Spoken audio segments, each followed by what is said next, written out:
ਨੂੰ ਵਾਹਿਗੁਰੂ ਜੀ ਕਾ ਖਾਲਸਾ ਵਾਹਿਗੁਰੂ ਜੀ ਕੀ ਫਤਿਹ। ਸ਼੍ਰੀ ਗੁਰੂ ਗ੍ਰੰਥ ਸਾਹਿਬ ਦੇ ਅੰਗ ਨੰਬਰ 7 ਤੇ ਉੱਤੋਂ ਚੌਥੀ ਪੰਕਤੀ ਹੈ। ਅੰਗ ਨੰਬਰ 7 ਉੱਤੋਂ ਚੌਥੀ ਪੰਕਤੀ ਹੈ। 30 ਨੰਬਰ ਤੋਂ ਬਾਅਦ 30 ਦਾ ਮਤਲਬ ਹੈ ਵੀ ਇੱਥੋਂ ਤੱਕ 30ਵੀਂ ਪੌੜੀ ਸਮਾਪਤ ਹੋ ਚੁੱਕੀ ਹੈ। ਹੁਣ 31ਵੀਂ ਪੌੜੀ ਜਿਹੜੀ ਹੈ 31ਵੀਂ ਪੌੜੀ ਉਹਦੀ ਕਥਾ ਸ਼ੁਰੂ ਹੋਣੀ ਹੈ। ਗੁਰੂ ਨਾਨਕ ਦੇਵ ਜੀ ਮਹਾਰਾਜ ਫਰਮਾਨ ਕਰਦੇ ਨੇ, ਆਸਨ ਲੋਏ ਲੋਏ ਭੰਡਾਰ, ਜੋ ਕਿਛ ਪਾਇਆ ਸੋ ਏਕਾ ਵਾਰ, ਕਰ ਕਰ ਵੇਖੈ ਸਿਰਜਨਹਾਰ, ਨਾਨਕ ਸੱਚੇ ਕੀ ਸਾਚੀ ਕਾਰ, ਆਦੇਸ ਤਿਸੈ ਆਦੇਸ, ਆਦ ਅਨੀਲ ਅਨਾਦ ਅਨਾਹਤ, ਜੁਗ ਜੁਗ ਏਕੋ ਵੇਸ। ਆਸਨ ਲੋਏ ਲੋਏ ਭੰਡਾਰ, ਲੋਏ ਧਰਤੀ ਨੂੰ ਕਹਿੰਦੇ। ਇਹਦਾ ਬਹੁਵਚਨ ਹੈ ਲੋ, ਲੱਲੇ ਨੂੰ ਹੋੜਾ ਆੜਾ ਲੋ। ਲੋ ਬਹੁਵਚਨ ਹੈ, ਲੋਏ ਇੱਕ ਵਚਨ ਹੈ। ਆਸਨ ਲੋਏ ਲੋਏ ਭੰਡਾਰ, ਜਿਹੜੀ ਵੀ ਧਰਤੀ ਪਰਮਾਤਮਾ ਨੇ ਬਣਾਈ ਹੈ ਉਹਦੇ 'ਚ ਆਪ ਆਸਨ ਲਾ ਕੇ ਬੈਠਾ ਹੈ। ਇਹ ਨਹੀਂ ਕਿ ਪਰਮਾਤਮਾ ਅਲੱਗ ਹੈ ਅਤੇ ਉਹਦੀ ਬਣਾਈ ਹੋਈ ਕੁਦਰਤ ਅਲੱਗ ਹੈ, ਨਹੀਂ। ਉਹਨੇ ਜੋ ਕੁਛ ਬਣਾਇਆ ਉਹਦੇ ਵਿੱਚ ਹੀ ਉਹ ਆਸਨ ਲਾ ਕੇ ਬੈਠਾ ਹੋਇਆ, ਅਤੇ ਹਰ ਇੱਕ ਧਰਤੀ 'ਤੇ ਉਹਦੇ ਭੰਡਾਰੇ ਨੇ। ਆਸਨ ਲੋਏ ਲੋਏ ਭੰਡਾਰ, ਹਰ ਇੱਕ ਧਰਤੀ 'ਤੇ ਪਰਮਾਤਮਾ ਦਾ ਆਸਨ ਹੈ ਅਤੇ ਹਰ ਇੱਕ ਧਰਤੀ 'ਤੇ ਪਰਮਾਤਮਾ ਦੇ ਭੰਡਾਰੇ ਨੇ।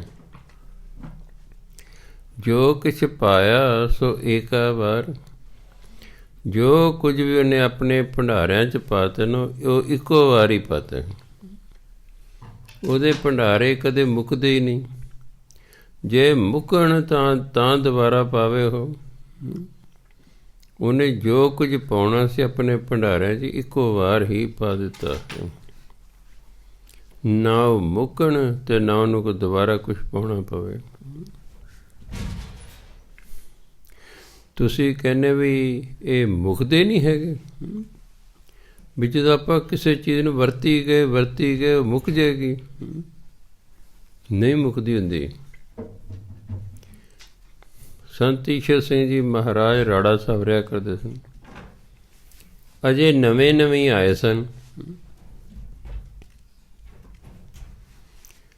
ਇਸ ਲਈ ਅੱਜ ਦੀ ਤਰ੍ਹਾਂ ਬਹੁਤੇ ਲੰਗਰ ਵੀ ਨਹੀਂ ਸਨ ਚੱਲਦੇ।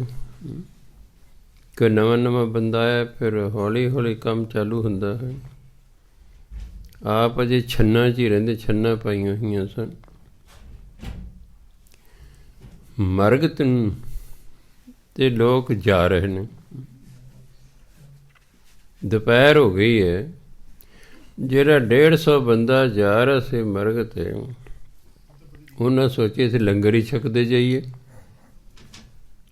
ਉਹ ਤੇ ਪੰਗਤਾਂ ਬਣਾ ਕੇ ਬਹਿ ਗਏ। ਸੰਤ ਕਿਸ਼ਨ ਸਿੰਘ ਜੀ ਮਹਾਰਾਜ ਸੰਤ ਈਸ਼ਰ ਸਿੰਘ ਜੀ ਮਹਾਰਾਜ ਕੋਲ ਗਏ ਵੀ ਮਹਾਰਾਜ ਜੀ ਲੰਗਰ ਤਾਂ ਹੈ ਨਹੀਂ, ਇਹ ਤਾਂ 150 ਬੰਦਾ ਬੈਠਾ ਹੈ। ਹੁਣ ਕਹਿੰਦੇ ਦੇਗ ਹੈਗੀ? ਹਾਂ, ਕਹਿੰਦੇ ਉਹ ਤਾਂ ਹੈਗੀ 10-15 ਬੰਦਿਆਂ ਲਈ। ਉਹ ਵੀ ਕਹਿੰਦੇ 10-15 ਬੰਦਿਆਂ ਲਈ ਹੈ। ਕਹਿੰਦੇ ਕੋਈ ਨਹੀਂ, ਤੂੰ ਐਂ ਕਰ, ਜਿਹੜੀ ਦੇਗ ਹੈ ਨਾ ਉਸ 'ਤੇ ਕੱਪੜਾ ਪਾ ਦੇ।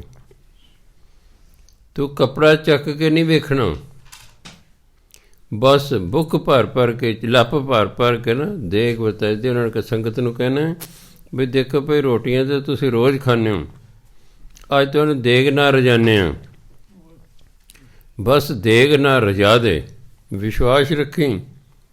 ਕੱਪੜਾ ਚੱਕ ਕੇ ਨਾ ਵੇਖੀ ਕਿੰਨੀ ਕੁ ਰਹਿ ਗਈ ਹੈ। 7 ਬਚਨ ਜੀ। ਅਗਲੇ ਨੂੰ ਵੀ ਵਿਸ਼ਵਾਸ ਸੀ। ਲੋ ਜੀ, ਕਹਿੰਦੇ ਸੰਗਤੋ ਰੋਟੀ ਪਾਣੀ ਤਾਂ ਤੁਸੀਂ ਰੋਜ਼ ਹੀ ਘਰ ਖਾਂਦੇ ਹੋ, ਅੱਜ ਰੱਜ ਕੇ ਦੇਗ ਖਾ ਲਓ, ਤੁਹਾਨੂੰ ਦੇਗ ਨਾ ਰਜਾਉਣੀ। ਉਹ ਦੇਗ ਪਾਈ ਗਏ, ਕਿਸੇ ਨੇ ਇੱਕ ਵਾਰੀ ਖਾ ਲਈ, 2 ਵਾਰੀ, ਸਾਰੇ ਰੱਜ ਗਏ।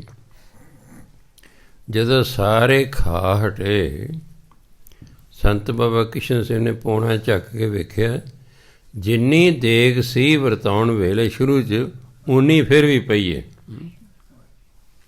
ਜੇ ਇੱਕ ਸਾਧੂ ਦੇ ਭੰਡਾਰੇ ਨਹੀਂ ਮੁੱਕਦੇ ਤੇ ਫਿਰ ਪਰਮਾਤਮਾ ਦੇ ਭੰਡਾਰੇ ਭਲਾ ਕਿਵੇਂ ਮੁੱਕ ਸਕਦੇ ਨੇ? ਤੁਸੀਂ ਆਪ ਹੀ ਅੰਦਾਜ਼ਾ ਲਾ ਲਓ।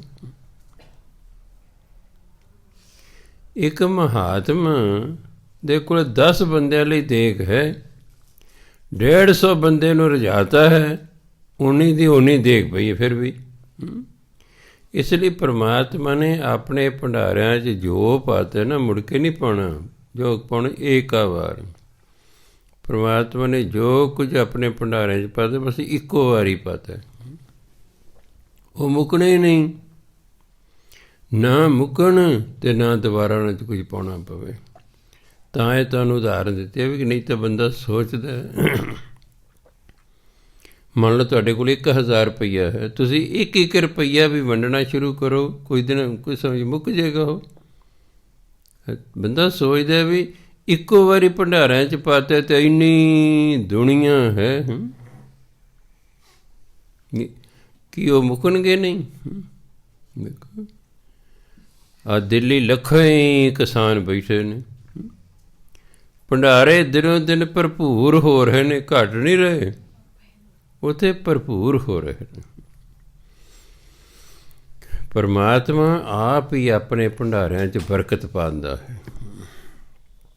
ਪਰਮਾਤਮਾ ਦੇ ਭੰਡਾਰੇ ਅਖੁੱਟ ਨੇ, ਉਹ ਮੁੱਕਦੇ ਨਹੀਂ ਹੈਗੇ। ਕਰ ਕਰ ਵੇਖੈ ਸਿਰਜਣਹਾਰ, ਪਰਮਾਤਮਾ ਨੂੰ ਸਿਰਜਣਹਾਰ ਕਹਿੰਦੇ। ਸਿਰਜਣਹਾਰ ਹੁੰਦਾ ਬਣਾਉਣ ਵਾਲਾ, ਕਿਸੇ ਚੀਜ਼ ਨੂੰ ਸਿਰਜਣ ਵਾਲਾ, ਕਿਸੇ ਚੀਜ਼ ਨੂੰ ਬਣਾਉਣ ਵਾਲਾ। ਕਰ ਕਰ ਵੇਖ, ਉਹ ਬਣਾਉਂਦਾ ਹੈ ਸ੍ਰਿਸ਼ਟੀ ਨੂੰ, ਉਹ ਜੀਵਾਂ ਨੂੰ ਬਣਾਉਂਦਾ ਹੈ ਅਤੇ ਫਿਰ ਬਣਾ ਕੇ ਉਹਨਾਂ ਨੂੰ ਵੇਖਦਾ, ਭਾਵਨਾ ਦੇਖਭਾਲ ਵੀ ਕਰਦਾ। ਉਹ ਦੇਖਭਾਲ ਵੀ ਕਰਦਾ ਜੋ ਕੁਛ ਉਸਨੇ ਬਣਾਇਆ ਹੈ। ਨਾਨਕ ਸੱਚੇ ਕੀ ਸਾਚੀ ਕਾਰ, ਕਾਰ ਮੈਨੇ ਕਿਰਤ, ਕਾਰ ਮੈਨੇ ਕੰਮ। ਸੱਚੇ ਦੀ ਜਿਹੜੀ ਕਿਰਤ ਹੈ ਉਹ ਵੀ ਸੱਚੀ ਹੈ। ਕਿਰਤ ਜਿਹਨੂੰ ਹਿੰਦੀ ਵਾਲੇ ਕਹਿੰਦੇ ਕ੍ਰਿਤ, ਬਣਾਇਆ ਹੋਇਆ, ਉਹ ਆਪ ਸੱਚਾ ਹੈ। ਅਤੇ ਜਿਹੜੀ ਉਹਦੀ ਕਿਰਤ ਹੈ, ਜੋ ਕੁਛ ਉਸਨੇ ਬਣਾਇਆ ਹੈ, ਉਹ ਵੀ ਸੱਚਾ ਹੈ, ਉਹ ਆਪ ਸੱਚਾ ਹੈ। ਨਾਨਕ ਸੱਚੇ ਕੀ ਸਾਚੀ ਕਾਰ, ਸੱਚੇ ਦਾ ਜਿਹੜਾ ਕੰਮ ਹੈ ਉਹ ਵੀ ਸੱਚਾ ਹੀ ਹੁੰਦਾ ਹੈ। ਸੱਚੇ ਦਾ ਜੋ ਬਣਾਇਆ ਹੋਇਆ ਉਹ ਵੀ ਸੱਚਾ ਹੈ। ਕਹਿੰਦੇ ਇਹ ਜਗ ਸੱਚੇ ਕੀ ਹੈ ਕੋਠੜੀ, ਸੱਚੇ ਕਾ ਵਿੱਚ ਵਾਸ। ਇਹ ਪਰਮਾਤਮਾ ਸੰਸਾਰ ਦੇ, ਇਹ ਸੰਸਾਰ ਪਰਮਾਤਮਾ ਦੇ ਰਹਿਣ ਲਈ ਕੋਠੜੀ ਹੈ। ਉਹਨੇ ਆਪਣੇ ਰਹਿਣ ਲਈ ਬਹੁਤ ਵੱਡੀ ਕੋਠੀ ਪਾਈ ਸੰਸਾਰ, ਇਹਦੇ ਵਿੱਚ ਰਹਿੰਦੇ ਬਸ। ਸੋ ਸੱਚਾ ਹੈ, ਇਸ ਲਈ ਉਸਨੇ ਜੋ ਕੁਝ ਵੀ ਕੀਤਾ ਉਹ ਵੀ ਸੱਚਾ ਹੈ। ਆਦੇਸ਼ ਤਿਸੈ ਆਦੇਸ਼, ਆਦੇਸ਼ ਹੁੰਦਾ ਨਮਸਕਾਰ, ਤਿਸੈ ਮੈਨੇ ਉਸਨੂੰ, ਉਸਨੂੰ ਸਾਡੀ ਨਮਸਕਾਰ ਹੈ, ਨਮਸਕਾਰ ਹੈ। ਕਿਸ ਨੂੰ? ਆਦਿ, ਜੋ ਸਭ ਦਾ ਆਰੰਭ ਹੈ, ਅਨੀਲ, ਜੋ ਸ਼ੁੱਧ ਅਤੇ ਪਵਿੱਤਰ ਹੈ, ਅਨਾਦ, ਜਿਸ ਦਾ ਆਪਣਾ ਕੋਈ ਆਰੰਭ ਨਹੀਂ ਹੈ, ਅਨਾਹਤ, ਜੋ ਅਵਿਨਾਸ਼ੀ ਹੈ, ਜੁਗ ਜੁਗ ਏਕੋ ਵੇਸ, ਅਤੇ ਹਰ ਯੁੱਗ ਦੇ ਵਿੱਚ ਇੱਕੋ ਜਿਹਾ ਹੈ।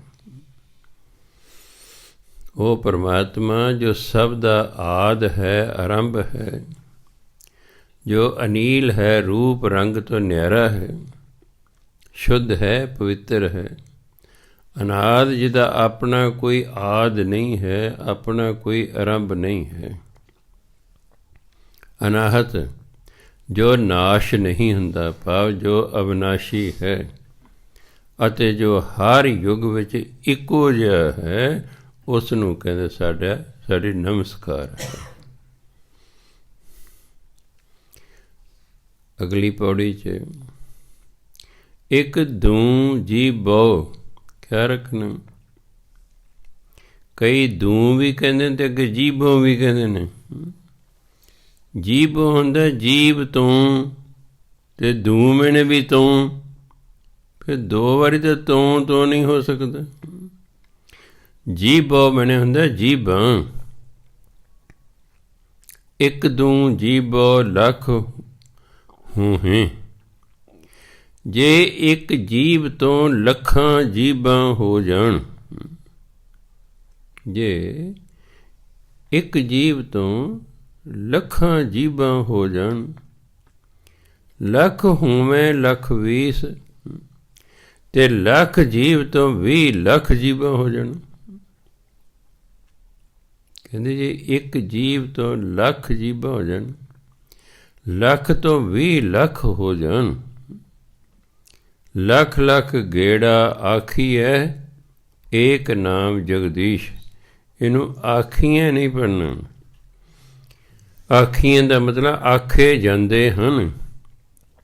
ਇੱਥੇ ਆਖੇ ਜਾਂਦੇ ਹਨ ਤੋਂ ਭਾਵ ਨਹੀਂ, ਆਖਣਾ ਚਾਹੀਦਾ ਹੈ, ਕਹਿਣਾ ਚਾਹੀਦਾ ਹੈ।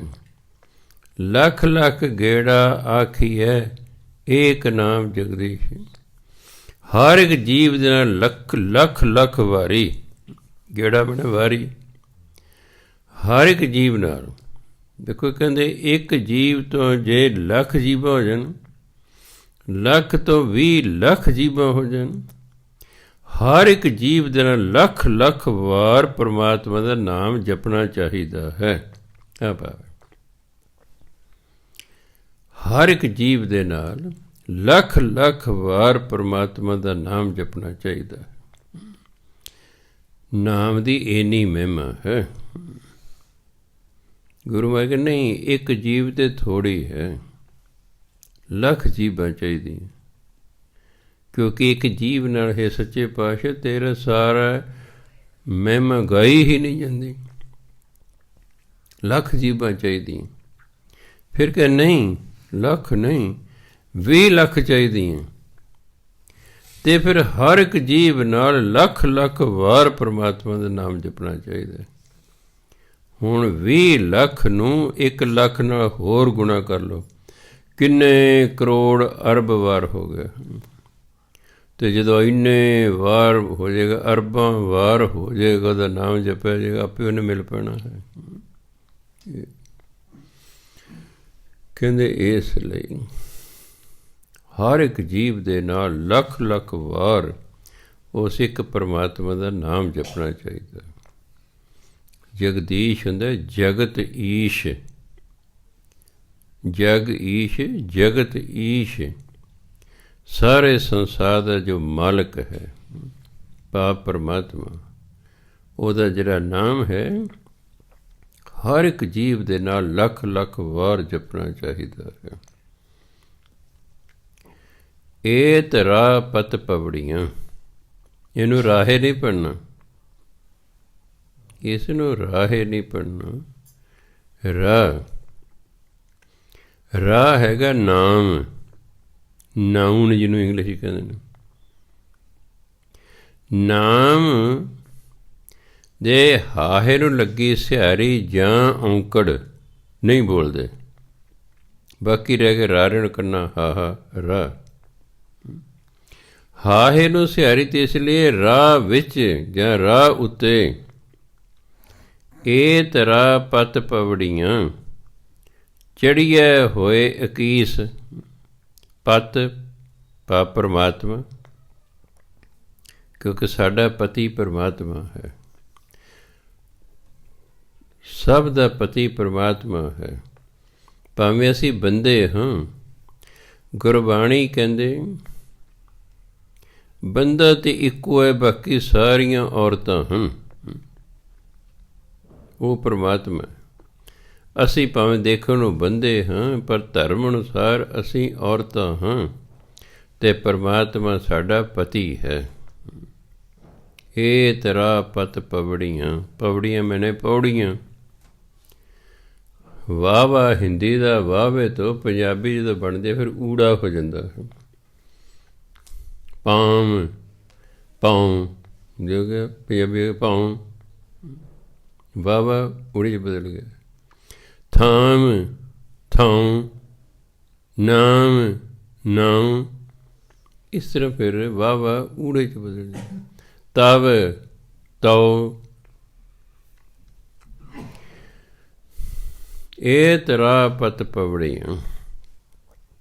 ਇਸ ਰਾਹ 'ਚ ਪਰਮਾਤਮਾ ਨੂੰ ਮਿਲਣ ਦੀਆਂ ਪੌੜੀਆਂ ਨੇ। ਜਿਵੇਂ ਆਪਾਂ ਪਹਿਲਾ ਸਟੈਪ ਚੜ੍ਹ ਗਏ, ਫਿਰ ਦੂਜਾ, ਫਿਰ ਤੀਜਾ, ਪੌੜੀਆਂ ਹੁੰਦੀਆਂ ਛੱਤ 'ਤੇ ਜਾਣ ਲਈ।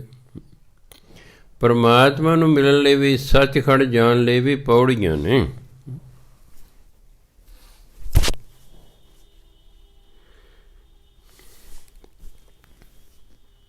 ਹੁਣ ਉਹਨਾਂ 'ਤੇ ਚੜ੍ਹਨਾ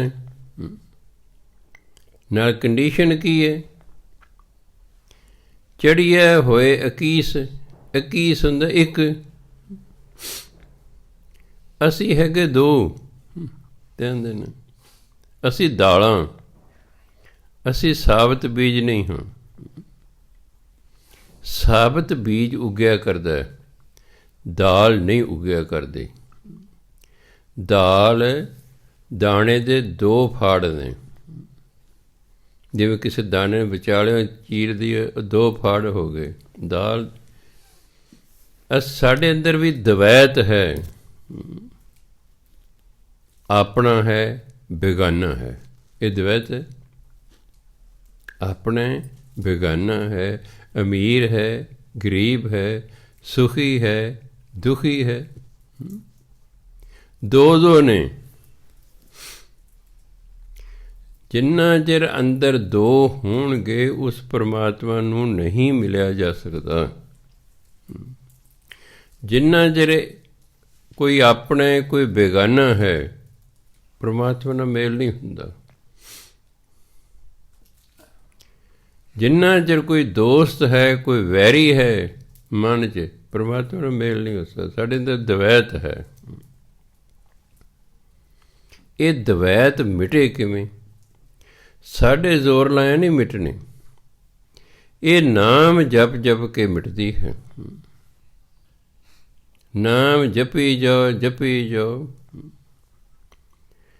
ਪਹਿਲਾਂ ਮੈਂ ਹੈ ਤੇ ਤੂੰ ਹੈ, ਦਵੈਤ ਹੈ ਨਾ। ਤੂੰ ਕਰਤਾ ਤੂੰ ਪਿਆ, ਮੁਝ में रहा न हूँ। जब आपा पर का मिट गया, जत देखा तत तू।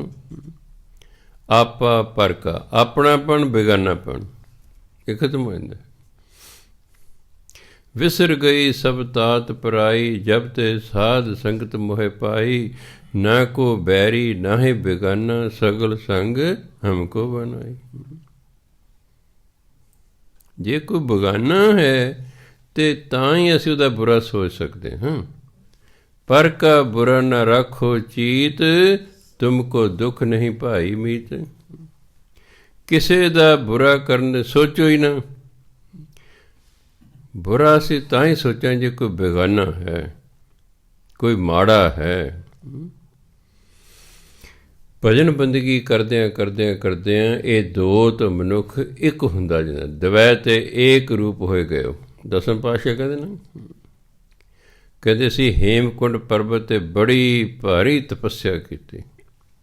ਪਹਿਲਾਂ ਇੱਕ ਮੈਂ ਸੀ ਤੇ ਇੱਕ ਪਰਮਾਤਮਾ ਸੀ, ਦਵੈ।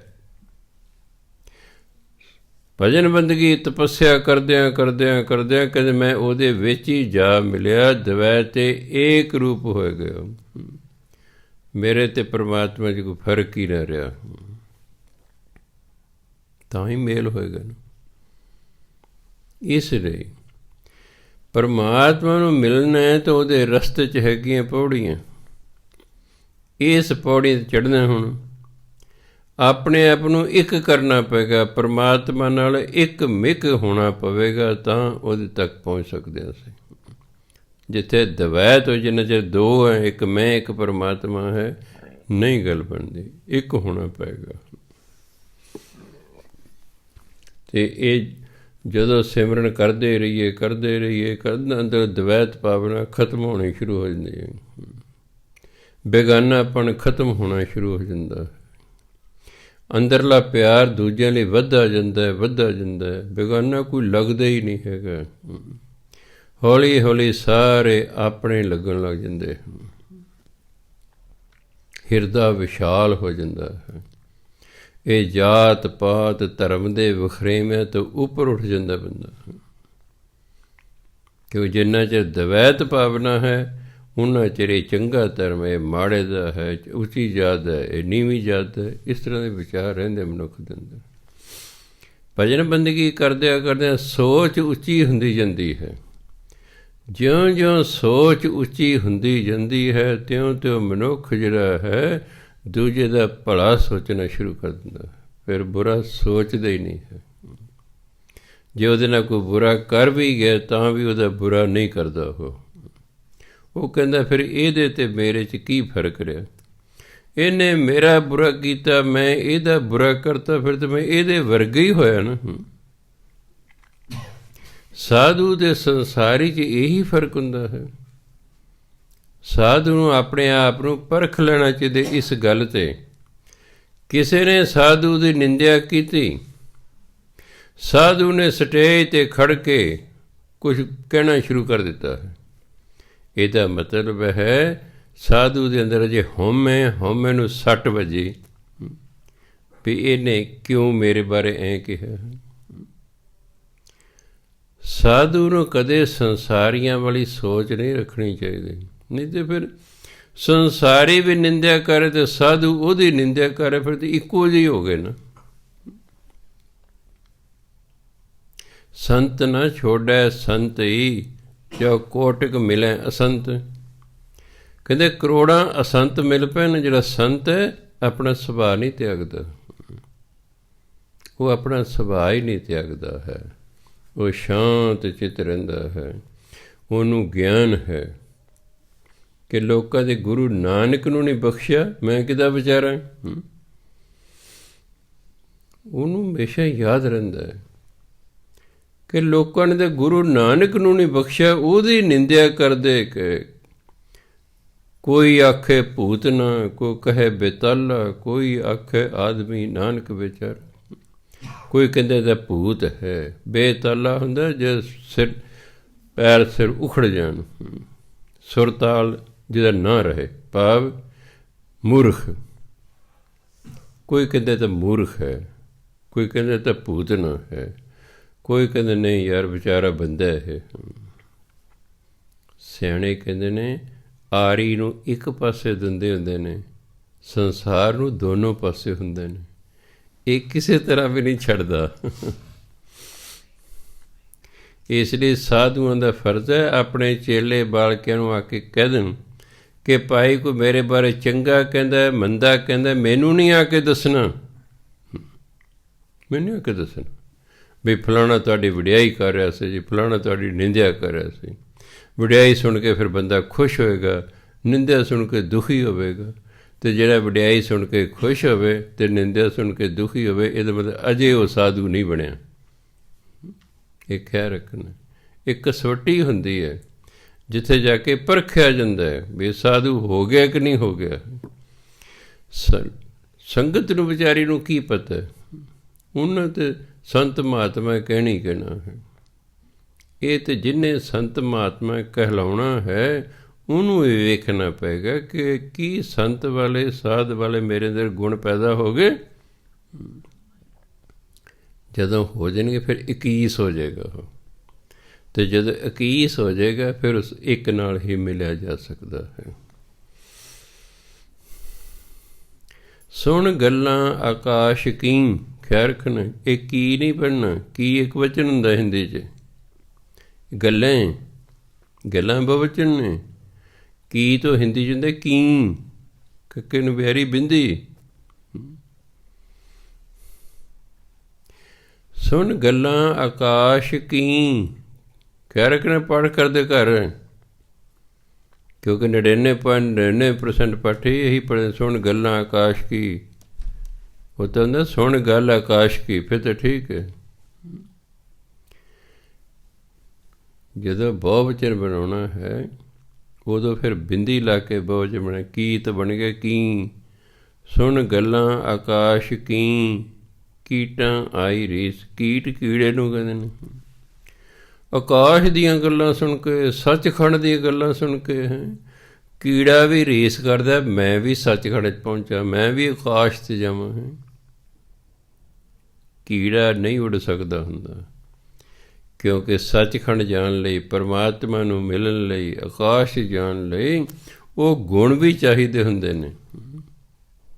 ਨਿਰੀ ਰੀਸ ਨਾਲ ਨਹੀਂ ਗੱਲ ਬਣਿਆ ਕਰਦੀ। ਬਗਲਿਆਂ ਨੇ ਰੀਸ ਕੀਤੀ ਕਿਹਨਾਂ ਦੀ? ਹੰਸਾਂ ਦੀ। ਹੰਸਾਂ ਦੀ ਰੀਸ। ਡੁੱਬ ਮੂਏ ਬਗ ਬਪੜੇ, ਸਿਰ ਤਲ ਉੱਪਰ ਪਾਉ। ਹੰਸਾਂ ਵੇਖ ਤਰੰਦਿਆਂ ਬੱਗਾਂ ਆਇਆ ਚਾਉ। ਹੰਸਾਂ ਨੂੰ ਤਰਦਿਆਂ ਵੇਖ ਕੇ ਬਗਲੇ ਵੀ, ਅਸੀਂ ਵੀ ਚਿੱਟੇ ਹਾਂ, ਇਹ ਚਿੱਟੇ ਨੇ, ਅਸੀਂ ਵੀ ਚਿੱਟੇ ਹਾਂ, ਅਸੀਂ ਇਹਨਾਂ ਤੋਂ ਕੋਈ ਘੱਟ ਹਾਂ, ਅਸੀਂ ਵੀ ਤਰਾਂਗੇ। ਅਤੇ ਤਰਨਾ ਆਉਂਦਾ ਨਹੀਂ ਸੀ ਅਤੇ ਡੁੱਬ ਕੇ ਮਰ ਗਏ। ਕਹਿੰਦੇ ਰੀਸ ਕਰਨ ਲਈ ਵੀ ਯੋਗਤਾ ਅੰਦਰ ਚਾਹੀਦੀ ਹੁੰਦੀ ਹੈ। ਕੀੜਾ ਉੱਡਣਾ ਚਾਹੁੰਦਾ ਹੈ ਜਾਨਵਰ ਵਾਂਗੂ। ਵੀ ਦੱਸ, ਤੂੰ ਤੇ ਧਰਤੀ 'ਤੇ ਤੁਰਨ ਵਾਲਾ ਹੈ, ਤੂੰ ਜਾਨਵਰਾਂ ਵਾਂਗੂ ਕਿਵੇਂ ਉੱਡੇਂਗਾ? ਵੀ ਹੈ ਯੋਗਤਾ ਹੈ ਨਹੀਂ। ਅਤੇ ਉਂਝ ਜਿਹੜਾ ਸਾਧੂਆਂ ਸੰਤਾਂ ਮਹਾਤਮਾ ਦੀ ਨਕਲ ਕਰਨਾ ਚਾਹੁੰਦਾ ਵੇ, ਮੈਂ ਵੀ ਕਹਿੰਦਾ ਉੱਥੇ ਗੱਲ ਸੁਣ ਲਈ। ਜਿਹੜੀਆਂ ਗੱਲਾਂ ਸੁਣਨ ਨਾਲ ਪ੍ਰਾਪਤੀ ਨਹੀਂ ਹੋਇਆ ਕਰਦੇ, ਉਸ ਤਰ੍ਹਾਂ ਦੀ ਯੋਗਤਾ ਅੰਦਰ ਪੈਦਾ ਹੋਣੀ ਚਾਹੀਦੀ ਹੈ, ਕਰਨੀ ਚਾਹੀਦੀ। ਨਾਨਕ ਨਦਰੀ ਪਾਈਏ। ਇਹਨੂੰ ਨਜ਼ਰੀ ਨਹੀਂ ਪੜ੍ਹਨਾ। ਨਜ਼ਰੀ ਬਹੁਵਚਨ ਹੁੰਦਾ ਹੈ। ਉਹਨੂੰ ਇਹ ਗੱਲ ਨਜ਼ਰੀ ਨਹੀਂ ਆਈ, ਨਜ਼ਰੀ ਨਹੀਂ ਆਈ, ਦਿਸੀ ਨਹੀਂ ਹੈ ਅੱਖਾਂ ਨਾਲ। ਨਜ਼ਰੀ ਹੁੰਦਾ ਕਿਰਪਾ ਦ੍ਰਿਸ਼ਟੀ ਨਾਲ। ਨਜ਼ਰੀ ਪਰਮਾਤਮਾ ਵੀ ਹੁੰਦਾ ਅਤੇ ਪਰਮਾਤਮਾ ਦੀ ਕਿਰਪਾ ਨਾਲ ਵੀ ਹੁੰਦਾ। ਨਾਨਕ ਨਜ਼ਰੀ ਪਾਈਏ। ਪਰਮਾਤਮਾ ਤਾਂ ਪਰਮਾਤਮਾ ਦੀ ਕਿਰਪਾ ਨਾਲ ਮਿਲਦਾ ਹੈ। ਨਿਰਾ ਸਾਡੇ ਯਤਨ ਕਰਨ ਨਾਲ ਨਹੀਂ ਮਿਲਦਾ, ਨਿਰਾ ਰੀਸ ਕਰਨ ਨਾਲ ਨਹੀਂ ਮਿਲਦਾ। ਉਹ ਤਾਂ ਉਹਦੀ ਕਿਰਪਾ ਹੋਵੇਗੀ ਤਾਂ ਮਿਲਦਾ। ਸੋ ਜਦੋਂ ਆਪਾਂ ਸੱਚੇ ਦਿਲੋਂ ਯਤਨ ਕਰਦੇ ਰਹਾਂਗੇ, ਫਿਰ ਉਹਦੀ ਕਿਰਪਾ ਵੀ ਹੋ ਜਾਏਗਾ। ਕਿਉਂ? ਇੱਕ ਤਿਲ ਨਹੀਂ ਭੰਨੈ ਘਲ। ਜਿੰਨੀ ਵੀ ਅਸੀਂ ਭਜਨ ਬੰਦਗੀ 'ਚ ਮਿਹਨਤ ਕੀਤੀ ਹੈ, ਉਹ ਪਰਮਾਤਮਾ ਐਵੇਂ ਨਹੀਂ ਜਾਣਦਾ। ਇੱਕ ਤਿਲ ਮਾਤਰ ਵਿੱਚੋਂ ਐਵੇਂ ਨਹੀਂ ਜਾਣਦਾ। ਤੁਸੀਂ ਇੱਕ ਵਾਰ ਵਾਹਿਗੁਰੂ ਕਿਹਾ, ਇਹਦਾ ਵੀ ਤੁਹਾਨੂੰ ਫਲ ਮਿਲਣਾ। ਇਹਨੂੰ ਵੀ ਨਹੀਂ ਇੱਕ ਵਾਰੀ ਕਿਹਾ, ਇਹਦਾ ਕੀ ਹੈ? ਇੱਕ ਵਾਰੀ ਚੋਰੀ ਕੀਤੀ ਹੈ, ਉਹਦਾ ਵੀ ਫਲ ਮਿਲਣਾ। ਇਹ ਨਹੀਂ ਚਲੋ ਇੱਕ ਵਾਰੀ ਕੀਤੀ, ਕੋਈ ਗੱਲ ਨਹੀਂ, ਛੱਡ ਦਿਓ ਨਾ। ਇਹ ਨਹੀਂ। ਹੁਣ ਕਿ ਕੋਈ ਚੋਰ ਹੈ, ਫੜਿਆ ਗਿਆ ਹੈ, ਉਹ ਜੱਜ ਨੂੰ ਬੜੇ ਕਹਿੰਦਾ, ਮੈਂ ਅੱਗੇ ਤੋਂ ਨਹੀਂ ਚੋਰੀ ਕਰਦਾ ਜੀ, ਮੈਨੂੰ ਮਾਫ਼ ਕਰ ਦਿਓ। ਉਹ ਕਹਿੰਦਾ ਅੱਗੇ ਤੋਂ ਨਹੀਂ ਕਰੇਗਾ, ਤੈਨੂੰ ਕੋਈ ਪੁਲਿਸ ਨਹੀਂ ਫੜੇਗੀ। ਹੁਣ ਤੂੰ ਕੀਤੀ ਹੈ, ਹੁਣ ਭੋਗ। ਕਰਮੀ ਕਰਮੀ ਹੋਏ ਵਿਚਾਰ। ਹਰ ਕਰਮ ਦਾ ਵਿਚਾਰ ਹੋਣਾ ਹੈ। ਇੱਕ ਵਾਰ ਵਾਹਿਗੁਰੂ ਕਿਹਾ, ਇਹਦਾ ਵੀ ਫਲ ਮਿਲਣਾ, ਕਿਉਂਕਿ ਕਰਮ ਹੋ ਗਿਆ ਹੈ। ਅਸੀਂ ਮੂੰਹੋਂ ਬੋਲ ਦਿੱਤਾ ਹੈ, ਮੈਂ ਕਿਸੇ ਨੂੰ ਗਾਲ ਕੱਢ ਦਿੱਤੀ ਹੈ, ਉਹ ਕਰਮ ਇੱਕ ਬਣ ਗਿਆ ਹੈ। ਉਹ ਅੱਗੋਂ ਚੁੱਪ ਰਿਹਾ ਭਾਵੇਂ, ਪਰ ਯਾਦ ਰੱਖੋ ਉਹ ਅੱਗੋਂ ਚੁੱਪ ਰਿਹਾ। ਇੱਕ ਐਸਾ ਮੌਕਾ ਹੋਣਾ ਕਿ ਮੈਨੂੰ ਕਿਸੇ ਹੋਰ ਬੰਦੇ ਨੇ ਗਾਲ ਕੱਢ ਜਾਣੀ ਹੈ। ਮੰਨ ਲਓ ਇੱਕ ਸ਼ਰਾਬੀ ਆ ਰਿਹਾ ਹੈ, ਸ਼ਰਾਬੀ ਆ ਕੇ ਗਾਲ ਕੱਢ ਲੈਂਦਾ। ਲੋਕ ਨੇ ਬਾਬਾ ਛੱਡੋ ਪਰੇ, ਤਾਂ ਪਾਗਲ ਹੈ, ਇਹ ਤਾਂ ਪਾਗਲ ਹੈ। ਪਾਗਲਣ ਦਾ ਕੀ ਕਹਿਣਾ ਦੱਸ? ਉਹ ਪਾਗਲ ਤੋਂ ਗਾਲਾਂ ਖਾ ਲਓ ਜੀ। ਲੋਕ ਸ਼ਰਾਬੀ ਨੂੰ ਨਹੀਂ ਕੁੱਟਣਗੇ, ਤੂੰ ਕੌਣ ਹੈ ਕਹਿਣ? ਮੈਨੂੰ ਸਗੋਂ ਉਲਟਾ ਮੈਨੂੰ ਕਹਿਣਗੇ, ਛੱਡੋ ਬਾਬਾ ਜੀ, ਤਾਂ ਪਾਗਲ ਹੈ ਜੀ, ਤਾਂ ਪੀਤੀ ਹੋਈ ਪਾਗਲ ਹੈ ਜੀ। ਕਸੂਰ ਕੋਈ ਨਹੀਂ, ਪਰ ਗਾਲਾਂ ਪੈ ਗਈਆਂ, ਕਿਉਂਕਿ ਗਾਲਾਂ ਕੱਢੀਆਂ ਸਨ। ਜੇ ਤਾਂ ਉਹ ਅੱਗੋਂ ਮੈਨੂੰ ਗਾਲ ਕੱਢ ਦਿੰਦੇ, ਫਿਰ ਤਾਂ ਕਰਮ ਨਿਬੜ ਜਾਣਾ ਸੀ, ਗੱਲ ਖਤਮ ਹੋ ਗਈ। ਚੋਰ ਹੈ, ਚੋਰੀ ਕੀਤੀ, ਪੁਲਿਸ ਨੂੰ ਕੁੱਟਿਆ, ਜੇਲ੍ਹ ਹੋ ਗਈ, ਕਰਮ ਖਤਮ ਹੋ ਗਿਆ। ਚੋਰੀ ਕੀਤੀ ਹੈ ਪਰ ਫੜਿਆ ਨਹੀਂ ਗਿਆ, ਕਰਮ ਤੇ ਖੜਾ। ਉਹ ਜਦੋਂ ਜਨਮ ਲੈ ਕੇ ਉਹਦੇ ਘਰ ਚੋਰੀ ਹੋ ਜਾਏਗੀ, ਨਿਬੜਿਆ ਕੰਮ, ਹਿਸਾਬ ਹੋ ਗਿਆ ਬਰਾਬਰ। ਫਿਰ ਕੋਈ ਗਏ ਨੇ ਚੋਰਾਂ ਨੇ ਬੜਾ ਗੰਦ ਪਾਇਆ, ਇਹ ਫਲਾਣਾ ਕੀਤਾ। ਵੀ ਤੇਰੇ ਘਰ ਨੂੰ ਕਿਉਂ ਚੁਣਿਆ, ਦੂਜਿਆਂ ਨੂੰ ਕਿਉਂ ਨਹੀਂ ਚੁਣਿਆ? ਤੇਰੇ ਨਾਲ ਹਿਸਾਬ ਕਿਤਾਬ ਸੀ ਬਸ। ਇਸ ਲਈ ਜੋ ਵੀ ਬੋਲਿਆ ਗਿਆ, ਜੋ ਵੀ ਕੀਤਾ ਗਿਆ, ਉਹ ਇੱਕ ਕਰਮ ਬਣ ਗਿਆ ਹੈ। ਉਹਦਾ ਚੰਗਾ ਮੰਦਾ ਫਲ ਮਿਲਣਾ ਹੀ ਮਿਲਣਾ ਹੈ। ਤਾਂ ਕਹਿੰਦੇ ਨਾਨਕ ਨਜ਼ਰੀ ਪਾਈਏ, ਪਰਮਾਤਮਾ ਦੀ ਕਿਰਪਾ ਨਾਲ ਮਿਲਦਾ ਹੈ। ਉਹਦੀ ਕਿਰਪਾ ਦ੍ਰਿਸ਼ਟੀ ਹੋਵੇ ਤਾਂ ਮਿਲਦਾ। ਕੂੜੀ ਕੂੜਾ ਠੀਸ, ਠੀਸ ਹੁੰਦਾ ਗੱਪ ਭਾਵ ਗੱਲ। ਝੂਠੇ ਦੇ ਤਾਂ ਝੂਠੀਆਂ ਗੱਲਾਂ ਨੇ, ਝੂਠਾ ਤਾਂ ਝੂਠੀ ਗੱਲ ਕਹਿੰਦਾ ਹੈ। ਉਹਦੀ ਗੱਲਾਂ ਬਾਤਾਂ ਨਾਲ ਪਰਮਾਤਮਾ ਦੀ ਪ੍ਰਾਪਤੀ ਨਹੀਂ ਹੁੰਦੀ ਹੈਗੀ। ਇਹ ਤਾਂ ਉਹਦੀ ਕਿਰਪਾ ਦ੍ਰਿਸ਼ਟੀ ਚਾਹੀਦੀ ਹੈ। ਭਜਨ ਬੰਦਗੀ ਕਰਨ ਦੇ ਬਾਵਜੂਦ ਵੀ ਕਈ ਵਾਰੀ ਪ੍ਰਾਪਤੀ ਨਹੀਂ ਹੁੰਦੀ, ਕਿਉਂ? ਉਹਦੀ ਕਿਰਪਾ ਨਹੀਂ ਹੋਈ। ਮਿਹਨਤ ਮੇਰੀ ਰਹਿਮਤ ਤੇਰੀ, ਉਹਦੀ ਰਹਿਮਤ ਤਾਂ ਜ਼ਰੂਰ ਚਾਹੀਦੀ ਹੈ ਨਾ। ਚਲੋ ਅਸੀਂ ਤਾਂ ਮਿਹਨਤ ਕੀਤੀ, ਜੇ ਉਹਨੇ ਰਹਿਮਤ ਹੀ ਨਹੀਂ ਕੀਤੀ, ਨਹੀਂ ਗੱਲ ਬਣਦੀ ਹੈਗੀ। ਉਹਦੀ ਕਿਰਪਾ ਦ੍ਰਿਸ਼ਟੀ ਜ਼ਰੂਰੀ ਹੈ। ਤਾਂ ਹੀ ਕਹਿੰਦੇ ਗੁਰ ਪ੍ਰਸਾਦ, ਗੁਰੂ ਦੀ ਕਿਰਪਾ ਨਾਲ ਇੱਕ ਓਂਕਾਰ ਦੀ ਪ੍ਰਾਪਤੀ ਹੁੰਦੀ ਹੈ। ਸੋ ਪਰਮਾਤਮਾ ਦੀ ਪ੍ਰਾਪਤੀ ਵੀ ਪਰਮਾਤਮਾ ਦੀ ਕਿਰਪਾ ਦ੍ਰਿਸ਼ਟੀ ਨਾਲ ਹੁੰਦੀ ਹੈ। ਅੱਗੇ ਕਹਿੰਦੇ ਆਖਣ ਜ਼ੋਰ ਚੁਪੈ ਨਹਿ ਜ਼ੋਰ। ਧਿਆਨ ਦੇਣਾ, ਜੇ ਤਾਂ ਨੰਨਾ ਹਾਹੇ ਨੂੰ ਸਿਹਾਰੀ ਹੋਵੇ ਫਿਰ ਤੇ ਹਿੰਦੀ ਦਾ ਸ਼ਬਦ ਹੈ ਅਤੇ ਉਹਦਾ ਉਚਾਰਨ ਹੈ ਨਹਿ। ਜੇ ਇਕੱਲਾ ਨੰਨਾ ਹੋਵੇ ਫਿਰ ਇਹ ਫਾਰਸੀ ਦਾ ਸ਼ਬਦ ਹੈ, ਉਚਾਰਨ ਹੈ ਨਹ, ਨੰਨਾ ਹ ਨ, ਅਤੇ ਦੂਸਰਾ ਉਚਾਰਨ ਹੈ ਨਾ। ਕਿਉਂਕਿ ਹਾਹੇ ਤੋਂ ਪਹਿਲਾ ਅੱਖਰ ਜੇ ਮੁਕਤਾ ਹੋਵੇ ਤਾਂ ਫਾਰਸੀ ਵਿੱਚ ਉਸਨੂੰ ਕੰਨਾਂ ਲਾ ਕੇ ਬੋਲਿਆ ਜਾਂਦਾ, ਜਿਵੇਂ ਦਰਗ, ਦੱਦਾ ਰਾ ਗੱਗਾ ਹਾ, ਦਰਗ ਹੈ ਨਾ ਜੀ। ਪਰ ਜਦੋਂ ਬੋਲੇ ਇਹਨੂੰ ਬੋਲੇ ਦਰਗਾਹ, ਕੰਨਾਂ ਲਾ ਕੇ ਬੋਲਿਆ ਜਾਂਦਾ। ਇਸ ਲਈ ਨ ਬੋਲਿਆ ਜਾਏਗਾ ਨਾ। ਆਖਣ ਜ਼ੋਰ ਚੁਪੈ ਨਹ ਜ਼ੋਰ। ਦੂਜਾ ਉਚਾਰਨ ਫਾਰਸੀ ਦਿੱਤਾ ਨਹ, ਨੰਨਾ ਹਾ ਨ। ਇੱਕ ਉਚਾਰ ਦਿੱਤਾ ਨਾ, ਨੰਨੇ ਨੂੰ ਕਰਨਾ ਹਾ ਨਾ। ਆਖਣ ਜ਼ੋਰ ਚੁਪੈ ਨਹ ਜ਼ੋਰ, ਜ਼ੋਰ ਨ ਮੰਗਣ ਦੇਣ ਨ ਜ਼ੋਰ, ਜ਼ੋਰ ਨ ਜੀਵਨ ਮਰਨ ਨਹ ਜ਼ੋਰ। ਹੁਣ ਜਿਵੇਂ ਇਕੱਲਾ ਨੰਨਾ ਹੈ, ਜੇ ਇਕੱਲਾ ਨੰਨਾ ਹੈ ਤਾਂ ਜੇ ਤਾਂ ਹਿੰਦੀ ਦਾ ਹੋਊਗਾ ਫਿਰ ਨ, ਜੇ ਇਹ ਫਾਰਸੀ ਦਾ ਫਿਰ ਨਾ, ਨੰਨੇ ਨੂੰ ਕੰਨਾਂ ਲਾ ਕੇ ਬੋਲਣਾ ਹੈ। ਜੇ ਫਾਰਸੀ ਦੀ ਲਾਈਨ ਚੱਲ ਰਹੀ ਹੈ ਫਿਰ ਇਕੱਲੇ ਨੰਨੇ ਨੂੰ ਨਾ ਬੋਲਣਾ, ਨੰਨਾ ਨੂੰ ਕੰਨਾਂ ਲਾ ਕੇ ਬੋਲਣਾ। ਜੇ ਹਿੰਦੀ ਦੀ ਗੱਲ ਚੱਲੇ ਫਿਰ ਇਕੱਲਾ ਨ, ਫਿਰ ਇਕੱਲਾ ਨ ਪੜ੍ਹਨਾ। ਹੁਣ ਇਸ ਲਾਈਨ 'ਚ ਕਿਤੇ ਫਾਰਸੀ ਨਹੀਂ ਹੈਗੀ, ਇਸ ਲਈ ਤੁਸੀਂ ਇਸ ਨੂੰ ਨ ਜਾਂ ਨਾ ਦੋਨੋਂ ਪੜ੍ਹ ਸਕਦੇ ਹੋ, ਕਿਉਂਕਿ ਦੋਨਾਂ ਦਾ ਅਰਥ ਇੱਕੋ ਹੀ ਹੈ। ਇੱਕ ਹਿੰਦੀ ਦਾ ਹੈ, ਇੱਕ ਫਾਰਸੀ ਦਾ, ਬਸ ਇੰਨੇ ਫਰਕ ਹੈ। ਨ ਹਿੰਦੀ ਹੈ, ਨਾ ਫਾਰਸੀ ਹੈ ਇਕੱਲੇ ਨੰਨਾ।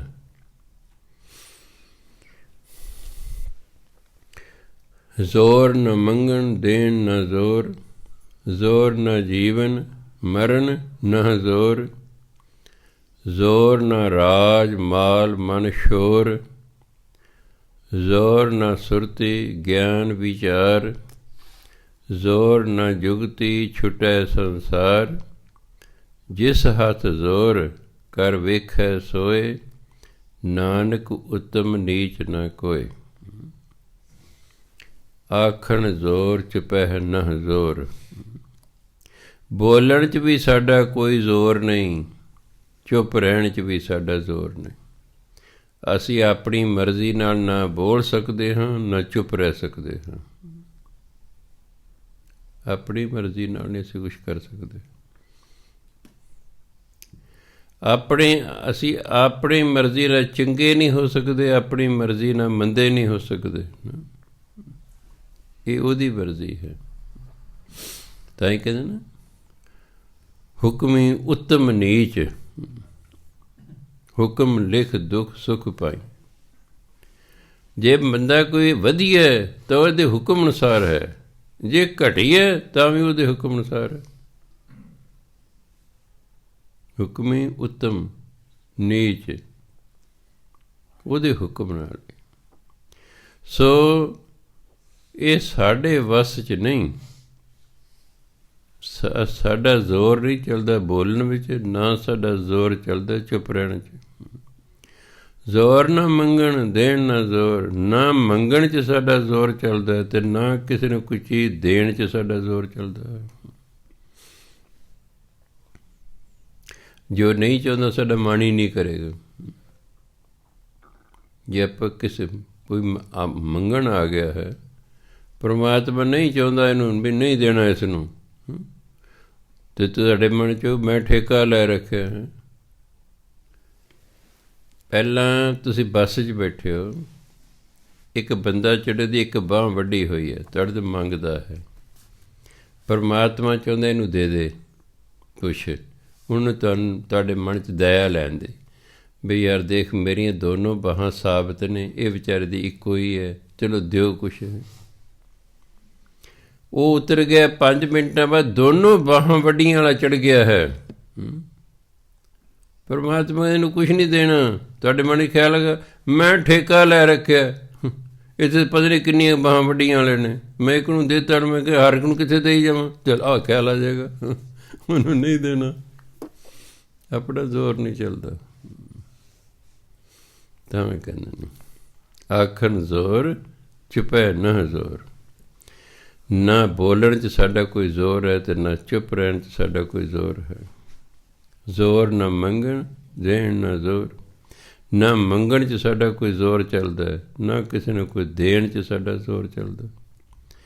ਜ਼ੋਰ ਨਾ ਜੀਵਨ ਮਰਨ ਨਾ ਜ਼ੋਰ, ਜਿਉਣ ਦੇ ਵਿੱਚ ਵੀ ਸਾਡਾ ਜ਼ੋਰ ਨਹੀਂ ਚੱਲਦਾ ਅਤੇ ਮੌਤ ਦੇ ਵਿੱਚ ਵੀ ਸਾਡਾ ਜ਼ੋਰ ਨਹੀਂ ਚੱਲਦਾ। ਸਾਡੇ ਇਕਲੌਤੇ ਦੇ ਸਕੇ ਭੈਣ ਭਰਾ ਦੋਨੋਂ ਸਲਾਹ ਕਰ ਲਈ ਵੀ ਨਹਿਰ 'ਚ ਡੁੱਬ ਕੇ ਮਰ ਜਾਣਾ, ਦੋਨੋਂ ਚਲੇ ਗਏ। ਦੋਨਾਂ ਨੇ ਨਹਿਰ ਛਾਲ ਮਾਰਤੀ, ਸਕੇ ਭੈਣ ਭਰਾ ਨੌਜਵਾਨ 25-25 26-26 ਸਾਲਾਂ ਦੇ ਹੋਣਗੇ, ਦੋਨੇ ਛਾਲ ਮਾਰਤੀ, ਮਰਨਗੇ ਦੋਨੋਂ ਘਰੋਂ, ਛਾਲ ਮਾਰਤੀ। ਲੜਕਾ ਡੁੱਬ ਗਿਆ, ਲੜਕੀ ਨੂੰ ਬਚਾ ਲਿਆ, ਜਿਹੜੇ ਉੱਥੇ ਖੜੇ ਸਨ ਕੰਢੇ ਤੇ ਛਾਲ ਮਾਰ ਕੇ, ਲੜਕੀ ਬਚਾ ਲਈ, ਲੜਕਾ ਮਰ ਗਿਆ। ਘਰੋਂ ਤਾਂ ਦੋਨੋਂ ਮਰਨ ਗਏ ਸਨ। ਮਰਨਾ ਵੀ ਆਪਣੇ ਹੱਥ 'ਚ ਨਹੀਂ ਹੈ। ਜਿਹਨੂੰ ਪਰਮਾਤਮਾ ਨੇ ਮਾਰਨਾ ਉਹਨੂੰ ਡੋਬਤਾ, ਦੂਜੇ ਨੂੰ ਬਚਾਉਣ ਲਈ ਕੋਈ ਭੇਜਦਾ ਜਾਵੇ, ਇਹਨੂੰ ਨਹੀਂ ਮਰਨ ਦੇਣਾ, ਬਚਾਓ ਉਹਨੂੰ ਬਚਾ। ਇਸ ਲਈ ਨਾ ਸਾਡਾ ਜਿਉਣ 'ਚ ਕੋਈ ਜ਼ੋਰ ਹੈ। ਜੇ ਜਿਉਣ 'ਚ ਜ਼ੋਰ ਹੋਵੇ ਤਾਂ ਅਸੀਂ ਮਰੀਏ ਹੀ ਨਾ। ਕੋਈ ਨਹੀਂ ਮਰਨਾ ਚਾਹੁੰਦਾ। ਇੱਕ ਬਹੁਤ ਬੁੱਢਾ ਸੀ, ਬੁਢਾਪੇ 'ਚ ਕਈ ਵਾਰੀ ਬੰਦਾ ਤੰਗ ਆ ਜਾਂਦਾ ਹੈ। ਖਾਸ ਕਰਕੇ ਮਨੁੱਖ ਉਦੋਂ ਮਰਨਾ ਚਾਹੁੰਦਾ ਜੇ ਬਹੁਤ ਤੰਗ ਆ ਜਾਏ, ਉਹਨੂੰ ਪਤਾ ਲੱਗ ਜਿਹੜਾ ਰੋਗ ਮੈਨੂੰ ਲੱਗ ਗਿਆ ਠੀਕ ਨਹੀਂ ਹੋਣਾ, ਉਹ ਫਿਰ ਕਹਿੰਦੇ ਜਿਹੜਾ ਤਾਂ ਮਰ ਜਾ ਨਹੀਂ ਠੀਕ। ਉਹ ਬਹੁਤ ਬੁੜਾ ਹੋ ਗਿਆ, ਰੋਜ਼ ਕਹਿੰਦਾ ਹੇ ਸੱਚੇ ਪਾਤਸ਼ਾਹ ਮੈਨੂੰ ਚੱਕ ਲੈ, ਮੈਨੂੰ ਚੱਕ ਲੈ। ਪਰਮਾਤਮਾ ਨੇ ਇੱਕ ਸਾਧੂ ਦਾ ਰੂਪ ਧਾਰਨ ਕਰਕੇ ਆ ਗਿਆ, ਮੰਗਣ ਆ ਗਿਆ। ਬਾਬਾ ਕਹਿੰਦਾ ਮਹਾਤਮਾ ਜੀ ਮੇਰੀ ਇੱਕ ਬੇਨਤੀ ਹੈ। ਕਹਿੰਦੇ ਦੱਸੋ ਜੀ। ਮੈਨੂੰ ਤਾਂ ਪਰਮਾਤਮਾ ਚੱਕ ਲੈ, ਬਸ ਮੈਂ ਨਹੀਂ ਜਿਉਣਾ। ਕਹਿੰਦੇ ਕੋਈ ਨਹੀਂ ਜੀ, ਚੱਕ ਲਏਗਾ। ਮਹਾਤਮਾ ਨੇ ਇੱਕ ਕੋਰਾ ਕੁੱਜਾ ਮੰਗਵਾਇਆ, ਪਾਣੀ ਨਾਲ ਭਰਤਾ। ਕਹਿ ਲਓ ਬਜ਼ੁਰਗੋ, ਜਿੱਦੇ ਪਾਣੀ ਸੁੱਕ ਗਿਆ ਨਾ ਕੁੱਜੇ, ਤੁਸੀਂ ਉੱਦਾਂ ਹੀ ਮਰ ਜਾਓਗੇ। ਹੁਣ ਕੋਰਾ ਕੁੱਜਾ ਫਟਾਫਟ ਪਾਣੀ ਸੁਕਾਈ ਗਿਆ। ਜਦੋਂ 2-4 ਘੁੱਟ ਰਹਿ ਗਏ, ਉਹਨੇ ਕਹਿ ਲਿਆ ਵੀ ਅੱਜ ਸ਼ਾਮ ਤੱਕ ਮੁੱਕ ਜੇ, ਮਰ ਜਾਗਾ। ਵੀ ਗਏ ਬਸ। ਕਹਿੰਦਾ ਹੈ ਸੱਚੇ ਪਾਤਸ਼ਾਹ ਪਾਣੀ ਨਹੀਂ ਮੁੱਕਣਾ ਚਾਹੀਦਾ। ਸੋ ਇਹ ਮਰਨਾ ਵੀ ਸਾਡੇ ਵੱਸ 'ਚ ਨਹੀਂ ਅਤੇ ਜਿਉਣਾ ਵੀ ਸਾਡੇ ਵੱਸ 'ਚ ਨਹੀਂ। ਜ਼ੋਰ ਨਾ ਰਾਜ ਮਾਲ ਮਨਸ਼ੋਰ। ਇਹ ਰਾਜ ਦਾ, ਇਹ ਮਾਲ ਧਨ ਦੌਲਤ ਦਾ ਜਿਹੜਾ ਮਨ 'ਚ ਸ਼ੋਰ ਸ਼ਰਾਬ ਹੈ ਨਾ, ਇਸ 'ਤੇ ਵੀ ਸਾਡਾ ਜ਼ੋਰ ਨਹੀਂ ਚੱਲਦਾ। ਰੌਲਾ ਗੋਲਾ ਤਾਂ ਹੁੰਦੇ ਹੀ, ਰਾਜਾ ਹੋਵੇ, ਧਨ ਦੌਲਤ ਕੋਲ ਹੋਵੇ ਤਾਂ ਆਪਣੇ ਰੌਲਾ ਗੋਲਾ ਹੈਗਾ, ਪਰ ਇਸ 'ਤੇ ਵੀ ਸਾਡਾ ਜ਼ੋਰ ਨਹੀਂ ਚੱਲਦਾ। ਭਾਵੇਂ ਕਿੰਨੀ ਰਾਜਾ ਸਿਆਣਾ ਕਹਿ ਵੀ ਨਹੀਂ ਹੰਕਾਰ ਕਰਨਾ ਚਾਹੀਦਾ, ਪਰ ਨਹੀਂ, ਇਹ ਰਾਜ ਪੱਗ ਹੰਕਾਰ ਲਿਆਉਂਦਾ ਹੈ। ਧਨ ਦੌਲਤ ਵੀ ਮਨੁੱਖ ਦੇ ਅੰਦਰ ਹੰਕਾਰ ਲਿਆਉਂਦੀ ਹੈ, ਅਤੇ ਹੰਕਾਰ ਦਾ ਆਪਣੇ ਰੌਲਾ ਗੋਲਾ ਹੁੰਦਾ ਹੈ। ਇਹ ਇਸ ਲਈ ਕਹਿੰਦੇ ਰਾਜ ਕਾਰਨ, ਧਨ ਦੌਲਤ ਕਾਰਨ ਜੋ ਮਨ 'ਚ ਸ਼ੋਰ ਸ਼ਰਾਬ ਹੈ ਨਾ, ਇਸ 'ਤੇ ਵੀ ਸਾਡਾ ਜ਼ੋਰ ਨਹੀਂ ਚੱਲਦਾ। ਜ਼ੋਰ ਨਾ ਸੁਰਤੀ ਗਿਆਨ ਵਿਚਾਰ, ਰੱਬੀ ਗਿਆਨ, ਰੱਬੀ ਵਿਚਾਰ ਅਤੇ ਉੱਚੀ ਸੁਰਤ ਹੋਣਾ, ਇਹ ਸਾਡੇ ਵੱਸ ਦੀ ਗੱਲ ਨਹੀਂ ਹੈ। ਇਸ 'ਤੇ ਸਾਡਾ ਜ਼ੋਰ ਨਹੀਂ ਚੱਲਦਾ ਕਿ ਅਸੀਂ ਆਪ ਰੱਬੀ ਗਿਆਨ ਹਾਸਲ ਕਰ ਲਈਏ, ਆਪ ਰੱਬੀ ਵਿਚਾਰ ਹਾਸਲ ਕਰ ਲਈਏ, ਆਪਣੀ ਸੁਰਤ ਨੂੰ ਉੱਚੀਆਂ ਕਰ ਲਈਏ। ਇਹ ਸਾਡੇ ਵੱਸ 'ਚ ਨਹੀਂ ਹੈ। ਇਹ ਤਾਂ ਹੀ ਕਿ ਦਾਤਾ ਦਾਤ ਰੱਖੀ ਹੱਥ ਆਪਣੇ, ਜੈ ਭਾਵੈ ਤੈ ਦੇਈ। ਉਹ ਦਾਤਾ ਨੇ, ਉਹਦੇ ਆਪਣੇ ਹੱਥ 'ਚ ਨੇ। ਧਰਮ ਸਾਨੂੰ ਸਿਰਫ ਇੰਨੀ ਕਹਿੰਦਾ ਕਿ ਭਾਈ ਤੁਸੀਂ ਬਸ ਮਿਹਨਤ ਕਰਦੇ ਰਹੋ। ਜਦੋਂ ਪਰਮਾਤਮਾ ਜਾਂ ਗੁਰੂ ਮਹਾਰਾਜ ਖੁਸ਼ ਹੋ ਗਏ, ਤੁਹਾਡੀ ਮਿਹਨਤ ਨੂੰ ਜਿਹੜਾ ਫਲ ਲਾ ਦੇਣਗੇ। ਫਲ ਸਾਡੇ ਵੱਸ 'ਚ ਨਹੀਂ ਹੈ, ਖਿਆਲ ਰੱਖਣਾ। ਮਿਹਨਤ ਸਾਡੇ ਵੱਸ 'ਚ ਹੈ, ਫਲ ਸਾਡੇ ਵੱਸ 'ਚ ਨਹੀਂ ਹੈ। ਫਲ ਪਰਮਾਤਮਾ ਦੇ ਵੱਸ 'ਚ ਹੈ। ਦੁਆਪਰ ਦੇ ਵਿੱਚ ਹੀ ਕ੍ਰਿਸ਼ਨ ਮਹਾਰਾਜ ਨੇ ਗੱਲ ਕਲੀਅਰ ਕਰਤੀ ਸੀ ਸੰਸਾਰ ਨੂੰ। ਜਦੋਂ ਅਰਜਨ ਹਥਿਆਰ ਸੁੱਟ ਕੇ ਬਹਿ ਗਿਆ ਕਿ ਮੈਂ ਸਾਹਮਣੇ ਮੇਰੇ ਰਿਸ਼ਤੇਦਾਰ ਨੇ, ਮੇਰਾ ਗੁਰੂ ਹੈ, ਮੈਂ ਇਹਨਾਂ ਨਾਲ ਨਹੀਂ ਲੜ ਸਕਦਾ। ਕ੍ਰਿਸ਼ਨ ਮਹਾਰਾਜ ਨੇ ਸਮਝਾਇਆ ਕਿ ਸੁਣ, ਤੂੰ ਹੈ ਕਸ਼ਤਰੀ, ਤੂੰ ਤਾਂ ਫੌਜੀ ਹੈ। ਜਦੋਂ ਦੁਸ਼ਮਣ ਹਮਲਾ ਕਰਦਾ ਹੈ, ਫੌਜੀ ਦਾ ਫਰਜ਼ ਬਣਦਾ ਹੈ ਉਹ ਨਾ ਧਰਮ ਵੇਖੇ, ਨਾ ਜਾਤ ਵੇਖੇ, ਨਾ ਰਿਸ਼ਤੇਦਾਰੀ ਵੇਖੇ।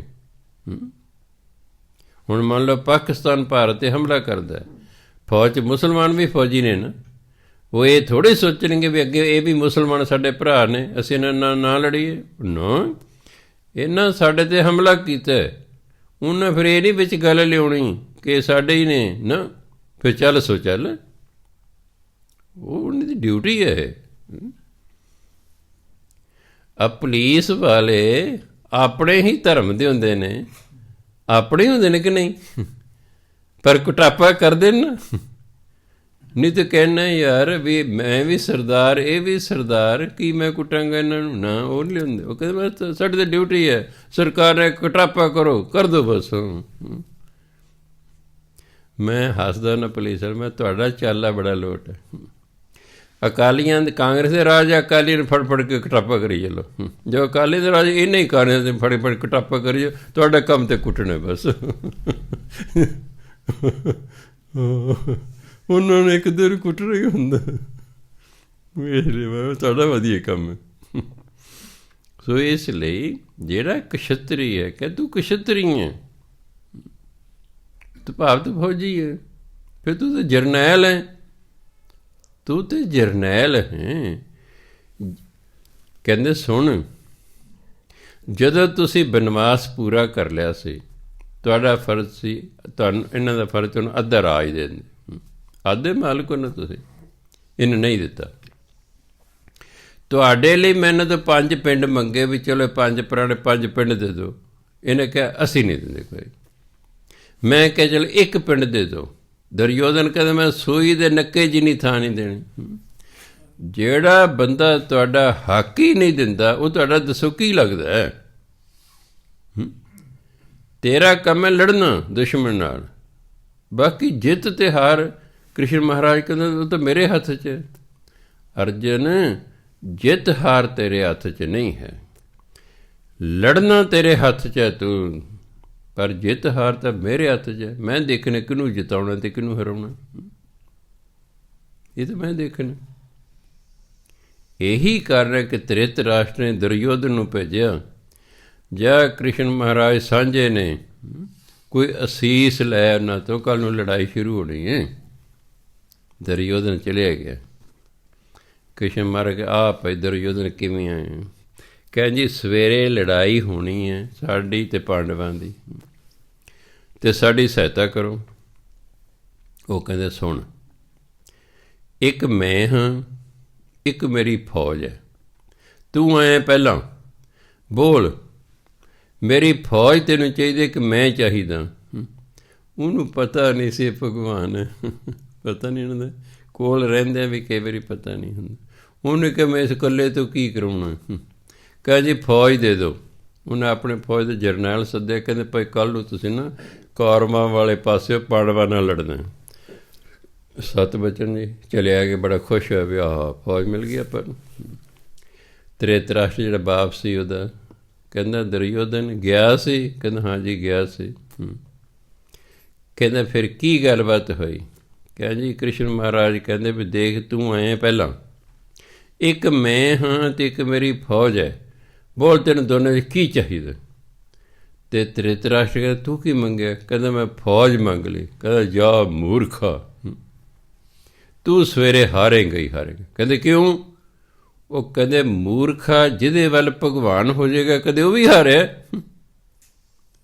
ਜਿਹਦੇ ਵੱਲ ਭਗਵਾਨ ਹੋ ਜਾਏਗਾ ਕਦੇ ਉਹ ਵੀ ਹਾਰਿਆ, ਕਿ ਤੂੰ ਹਾਰ ਜਾਏਗਾ। ਬਸ ਇਸ ਲਈ ਕਰਨਾ ਤੇ ਭਗਵਾਨ ਨੇ, ਜੋ ਚਾਹੇ ਤਾਂ ਇੱਕ ਕੀੜੀ ਤੋਂ ਵੀ ਐਡੀ ਵੱਡੀ ਫੌਜ ਦਾ ਸਤਿਆਨਾਸ਼ ਕਰਾ ਸਕਦਾ ਹੈ। ਆਪਣੀ ਉਹਨੇ ਕੀੜੀ 'ਚ ਸ਼ਕਤੀ ਰੱਖ ਦੇਣੀ ਹੈ, ਇਹ ਤਾਂ ਉਹਦੀ ਮਰਜ਼ੀ ਹੈ।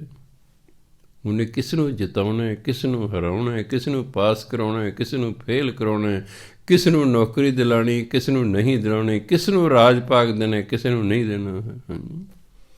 ਸਭਨੀ ਛਾਲਾਂ ਮਾਰੀਆਂ ਕਰਤਾ ਕਰੇ ਸੋ ਹੋਏ। ਯਤਨ ਸਾਰਿਆਂ ਨੇ ਕੀਤਾ, ਪਰ ਹੋਣਾ ਤਾਂ ਉਹੀ ਹੈ ਜੋ ਭਗਵਾਨ ਨੇ ਕਰਨਾ ਹੈ। ਮੈਂ ਕੱਲ੍ਹ ਵੀ ਕਿਹਾ ਸੀ, ਦੋਨੋਂ ਪਾਸੇ ਪੂਰੇ ਪੇਚੇ ਅੜੇ ਹੋਏ ਨੇ, ਉੱਧਰ ਮੋਦੀ ਪਾਰਟੀ ਅਤੇ ਉਹਦੇ ਕਿਸਾਨ। ਹੁਣ ਭਗਵਾਨ ਨੂੰ ਪਤਾ ਨਹੀਂ ਕੀ ਮਨਜ਼ੂਰ ਹੈ। ਜੋ ਭਗਵਾਨ ਨੂੰ ਮਨਜ਼ੂਰ ਹੈ ਹੋਣਾ ਤਾਂ ਉਹੀ ਹੈ। ਠੀਕ ਹੈ, ਟਰਾਈ ਦੋਨਾਂ ਨੂੰ ਕਰਦੇ ਰਹਿਣਾ ਚਾਹੀਦਾ। ਹੁਣ ਮੇਰੀ ਅਰਦਾਸ ਹੈ ਕਿ ਪਰਮਾਤਮਾ ਠੀਕ ਹੀ ਕਰੇ, ਕਿਸੇ ਤਰ੍ਹਾਂ ਇਹਨਾਂ ਦਾ ਸਮਝੌਤਾ ਹੋ ਜਾਏ, ਚਲੋ ਨਿਬੜੇ, ਸ਼ਾਂਤੀ ਹੋ ਜਾਏ। ਨਹੀਂ ਫਿਰ ਗੱਲ ਅੱਗੇ ਵੱਧਦੀ ਜਾਂਦੀ ਹੈ, ਵੱਧਦੀ ਜਾਂਦੀ ਹੈ।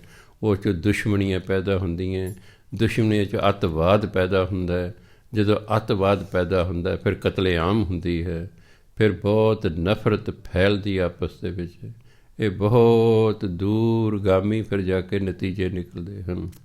ਇਸ ਲਈ ਮਨ 'ਚ ਅਰਦਾਸ ਕਰਿਆ ਕਰ, ਸੱਚੇ ਪਾਤਸ਼ਾਹ ਇਹਨਾਂ ਦਾ ਸਹੀ ਸਲਾਮਤ ਨਿਬੜ ਜਾਏ, ਸ਼ਾਂਤੀ ਹੋ ਜਾਏ ਦੇਸ਼ 'ਚ ਵੀ, ਪੰਜਾਬ 'ਚ ਵੀ।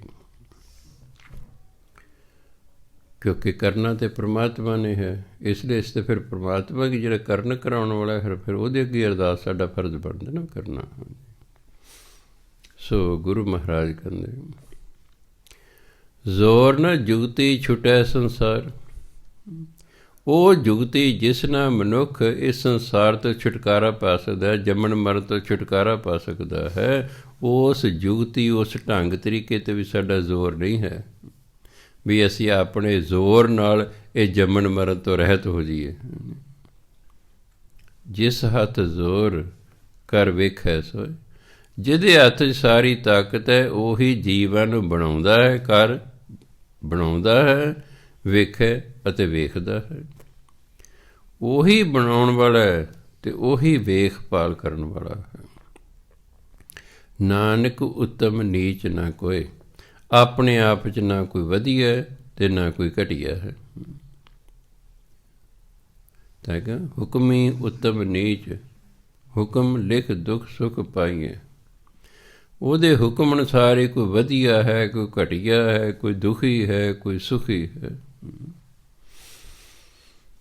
ਸੋ ਇਸ ਲਈ ਆਪਣੇ ਆਪ 'ਚ ਨਾ ਕੋਈ ਉੱਤਮ ਹੈ ਨਾ ਕੋਈ ਨੀਚ ਹੈ। ਇਹ ਉਹਦੇ ਹੀ ਜ਼ੋਰ ਚੱਲਦਾ। ਸਾਡਾ ਜ਼ੋਰ ਨਹੀਂ ਹੈ ਕਿ ਅਸੀਂ ਉੱਤਮ ਹੋ ਜਾਈਏ ਅਤੇ ਕੋਈ ਕਹੇ ਮੈਂ ਨੀਚ ਹੋ ਜਾਏ। ਨਹੀਂ, ਜੇ ਸਾਡੇ ਗੁਣ ਪੈਦਾ ਕੀਤੇ ਨੇ ਤਾਂ ਉਹਨੇ ਕੀਤੇ ਨੇ। ਸਭ ਗੁਣ ਤੇਰੇ ਮੈਂ ਨਾ ਹੀ ਕੋਈ, ਮੇਰਾ ਆਪਣਾ ਕੋਈ ਗੁਣ ਨਹੀਂ। ਇਹ ਪਰਮਾਤਮਾ, ਇਹ ਸਾਰੇ ਤੇਰੇ ਹੀ ਗੁਣ ਦਿੱਤੇ ਹੋਏ ਹਨ। ਜੇ ਕਿਤੇ ਹੌਲੀ ਹੌਲੀ ਸਮਝ ਆ ਜਾਏ ਕਿ ਜਿਹੜੇ ਮੇਰੇ 'ਚ ਗੁਣ ਨੇ ਅਤੇ ਪਰਮਾਤਮਾ ਦਿੱਤੇ ਨੇ, ਅਤੇ ਫਿਰ ਕਾਹਦਾ ਹੰਕਾਰ ਕਰਨਾ। ਪਰ ਉਦੋਂ ਬੰਦਾ ਇਹ ਗੱਲ ਹੀ ਭੁੱਲ ਜਾਂਦਾ ਹੈ। ਗਿਆਨ ਹੋ ਗਿਆ ਬਾਣੀ ਦਾ, ਸਭ ਗੁਣ ਤੇਰੇ ਮੈਂ ਨਾ ਹੀ ਕੋਈ, ਮੇਰਾ ਆਪਣਾ ਕੋਈ ਗੁਣ ਨਹੀਂ ਹੈ। ਜਿਹੜੇ ਮੇਰੇ 'ਚ ਗੁਣ ਨੇ, ਹੇ ਪਰਮਾਤਮਾ, ਇਹ ਤੇਰੇ ਦਿੱਤੇ ਹੋਏ ਨੇ, ਇਹ ਤੇਰੇ ਦਿੱਤੇ ਹੋਏ ਨੇ, ਫਿਰ ਹਮੇ ਨਹੀਂ ਰਹੇਗੀ। ਪਰ ਸਮੱਸਿਆ ਹੈ ਕਿ ਗਿਆਨ ਹੋਣ ਦੇ ਬਾਵਜੂਦ ਵੀ ਮਨੁੱਖ ਲੋੜ ਪੈਣ 'ਤੇ ਇਸ ਗਿਆਨ ਨੂੰ ਭੁੱਲ ਜਾਂਦਾ ਹੈ ਅਤੇ ਫਿਰ ਹਉਮੈ ਕਰਦਾ ਹੈ, ਫਿਰ ਹਉਮੈ ਕਰਦਾ ਹੈ। ਇੱਕ ਪਹਿਲਵਾਨ ਹੈ, ਬੜਾ ਤਗੜਾ ਪਹਿਲਵਾਨ ਹੈ, ਰੱਬ ਦੀ ਉੱਤੇ ਬਖਸ਼ਿਸ਼ ਹੈ, ਉਹਨੂੰ ਤਾਕਤ ਦਿੱਤੀ ਹੈ, ਉਹਨੂੰ ਦਾਅ ਪੇਚ ਸਿਖਾਏ ਹੋਏ ਹਨ। ਹੁਣ ਦਾਰੇ ਨੂੰ ਕੋਈ ਨਹੀਂ ਸੰਸਾਰ ਦਾ ਪਹਿਲਵਾਨ ਢਾਹ ਸਕਿਆ, ਦਾਤੇ ਦੀ ਕਿਰਪਾ ਸੀ ਦਾਰੇ 'ਤੇ। ਉਹਨੂੰ ਢੰਗ ਤਰੀਕੇ ਐਸੇ ਦੱਸੇ ਹੋਏ ਸਨ ਕਿ ਦੂਜੇ ਉਹਨੂੰ ਢਾਹ ਹੀ ਨਹੀਂ ਸੀ ਸਕਦਾ। ਇਹ ਤਾਂ ਦਾਤੇ ਦੀ ਮਰਜ਼ੀ ਹੁੰਦੀ ਹੈ। ਅੱਗੇ ਕਹਿੰਦੇ ਰਾਤੀ ਰੁਤੀ ਥਿਤੀ ਵਾਰ, ਇਹ ਬਹੁਵਚਨ ਨੇ। ਵਾਰ ਰਾਰੇ ਨੂੰ ਔਕੜ ਨਹੀਂ ਹੈ, ਇਸ ਲਈ ਵਾਰ ਬਹੁਵਚਨ ਹੈ। ਵਾਰ ਹੁੰਦਾ ਦਿਨ, ਐਤਵਾਰ। ਐਤ ਸੂਰਜ ਨੂੰ ਕਹਿੰਦੇ ਨੇ, ਐਤ ਸੂਰਜ ਨੂੰ ਕਹਿੰਦੇ ਨੇ, ਸੂਰਜ ਦਾ ਦਿਨ। ਤਾਂ ਹੀ ਕਦੇ ਇੰਗਲਿਸ਼ ਵਾਲੇ ਕਹਿੰਦੇ ਸੰਡੇ, ਇੰਗਲਿਸ਼ ਕਹਿੰਦੇ ਸੰਡੇ, ਸਨਡੇ, ਸੂਰਜ ਦਾ ਦਿਨ। ਐਤਵਾਰ। ਅਦਿੱਤਯ, ਉਹ ਵੀ ਸੂਰਜ ਨੂੰ ਕਹਿੰਦੇ ਨੇ। ਆਦਿਤਵਾਰ, ਕਈ ਵਾਰ ਬਾਣੀ 'ਚ ਲਿਖਿਆ ਹੋਇਆ, ਸੂਰਜ ਦਾ ਦਿਨ, ਸੰਡੇ, ਐਤਵਾਰ। ਇਸ ਤਰ੍ਹਾਂ ਇਹ ਵਾਰ ਦਿਨ ਬਹੁਵਚਨ ਹੈ। ਅੱਜ ਕਿਹੜਾ ਕੀ ਵਾਰ ਹੈ ਬਈ? ਸੋਮਵਾਰ ਹੈ, ਮੰਗਲਵਾਰ, ਬੁੱਧ, ਕਿਹੜਾ ਦਿਨ ਹੈ? ਰਾਤੀ ਰੁਤੀ ਥਿਤੀ ਵਾਰ, ਪਵਨ ਪਾਣੀ ਅਗਨੀ ਪਾਤਾਲ, ਤਿਸ ਵਿੱਚ ਧਰਤੀ ਥਾਪ ਰੱਖੀ ਧਰਮਸਾਲ, ਤਿਸ ਵਿੱਚ ਜੀ ਜੁਗਤ ਕੇ ਰੰਗ, ਤਿਨ ਕੇ ਨਾਮ ਅਨੇਕ ਅਨੰਤ, ਕਰਮੀ ਕਰਮੀ ਹੋਏ ਵਿਚਾਰ, ਸੱਚਾ ਆਪ ਸੱਚਾ ਦਰਬਾਰ, ਤਿਥੈ ਸੋਹਣ ਪੰਚ ਪਰਵਾਨ, ਨਜ਼ਰੀ ਕਰਮ ਪਵੈ ਨਿਸ਼ਾਨ, ਕੱਚ ਪਕਾਈ ਓਥੈ ਪਾਏ, ਨਾਨਕ ਗਇਆ ਜਾਪੈ ਜਾਏ।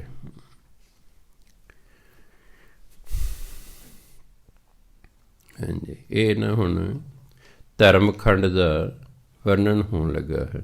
ਪਹਿਲਾ ਖੰਡ ਹੈ ਧਰਮ ਖੰਡ, ਉਸ ਤੋਂ ਬਾਅਦ ਹੁੰਦਾ ਫਿਰ ਗਿਆਨ ਖੰਡ, ਉਸ ਤੋਂ ਬਾਅਦ ਹੁੰਦਾ ਸ਼ਰਮ ਖੰਡ, ਉਸ ਤੋਂ ਬਾਅਦ ਹੁੰਦਾ ਕਰਮ ਖੰਡ, ਉਸ ਤੋਂ ਬਾਅਦ ਹੁੰਦਾ ਸੱਚ ਖੰਡ। ਇਹ ਧਰਮ ਖੰਡ ਦਾ ਹੁਣ ਵਰਣਨ ਹੋ ਰਿਹਾ। ਰਾਤੀ ਰਾਤਾਂ, ਰਾਤੀ ਰੁਤੀ ਥਿਤੀ ਵਾਰ। ਪਰਮਾਤਮਾ ਨੇ ਰਾਤਾਂ ਬਣਾਈਆਂ, ਰੁੱਤਾਂ ਬਣਾਈਆਂ, ਥਿਤਾਂ ਬਣਾਈ, ਏਕਮ ਦੂਜ ਤੀਜ ਨੂੰ ਆਪਾਂ ਕਹਿੰਦੇ, ਥਿਤਾਂ ਬਣਾਈਆਂ। ਵਾਰ ਦਿਨ ਬਣਾਏ, ਹਵਾਵਾਂ ਬਣਾਈਆਂ, ਪਾਣੀ ਬਣਾਏ, ਅੱਗਾਂ ਬਣਾਈਆਂ, ਪਾਤਾਲ ਭਾਵ ਧਰਤੀਆਂ ਬਣਾਈਆਂ, ਪਾਤਾਲ ਬਣਾਏ। ਤਿਸ ਵਿੱਚ ਧਰਤੀ ਥਾਪ ਰੱਖੀ ਧਰਮਸਾਲ। ਇਹਨਾਂ ਸਾਰਿਆਂ ਦੇ ਵਿੱਚ ਜਿਹੜੀ ਧਰਤੀ 'ਤੇ ਅਸੀਂ ਰਹਿੰਦੇ ਹਾਂ, ਮਾਤ ਲੋਕ ਜਿਹਨੂੰ ਕਹਿੰਦੇ ਨੇ, ਇਹ ਧਰਤੀ ਪਰਮਾਤਮਾ ਨੇ ਧਰਮਸ਼ਾਲਾ ਬਣਾ ਕੇ ਟਿਕਾਈ ਹੋਈ ਇਹਨਾਂ ਦੇ ਵਿੱਚ। ਪਹਿਲਾਂ ਰਾਤਾਂ ਬਣਾਈਆਂ, ਰੁੱਤਾਂ ਬਣਾਈਆਂ, ਥਿਤਾਂ ਬਣਾਈਆਂ, ਦਿਨ ਬਣਾਏ, ਹਵਾ ਬਣਾਈ, ਪਾਣੀ ਬਣਾਇਆ, ਅੱਗ ਬਣਾਈ, ਹੋਰ ਪਾਤਾਲ ਕਿੰਨੇ ਬਣਾਤੇ। ਉਹਨਾਂ ਸਾਰੀਆਂ ਧਰਤੀਆਂ ਦੇ ਵਿੱਚ ਤਿਸ ਵਿੱਚ ਧਰਤੀ ਥਾਪ ਰੱਖੀ ਧਰਮਸਾਲ। ਉਸ ਦੇ ਵਿੱਚ ਫਿਰ ਜਿਹੜਾ ਬਣਾਇਆ ਉਹਦੇ ਵਿੱਚ ਧਰਤੀ ਧਰਮਸ਼ਾਲਾ ਬਣਾ ਕੇ ਟਿਕਾਤੇ ਵੀ ਇਹ ਧਰਮਸ਼ਾਲਾ ਹੈ ਜੀ। ਇਹ ਜਿਹੜੀ ਮੁੱਢਲੀ ਗੱਲ ਹੈ, ਇਹੀ ਸੰਸਾਰ ਭੁੱਲ ਗਿਆ ਹੈ। ਸਿੱਖਾਂ ਨੂੰ ਵੀ ਨਹੀਂ ਇਹ ਗੱਲ ਯਾਦ ਕਿ ਜਿਸ ਧਰਤੀ 'ਤੇ ਰਹਿੰਦੇ ਇਹ ਤਾਂ ਧਰਮਸ਼ਾਲਾ ਹੈ। ਸ਼ਾਲਾ, ਜੇ ਪ੍ਰਯੋਗਸ਼ਾਲਾ, ਗਊਸ਼ਾਲਾ, ਧਰਮਸ਼ਾਲਾ, ਉਹ ਥਾਂ ਜਿੱਥੇ ਧਰਮ ਕਮਾਇਆ ਜਾਂਦਾ ਹੈ। ਇਹ ਧਰਤੀ 'ਤੇ ਆ ਕੇ ਅਸੀਂ ਧਰਮ ਕਮਾਉਣਾ ਹੈ, ਪਰ ਲੋਕ ਤਾਂ ਅਧਰਮੀ ਹੋ ਗਏ ਨੇ।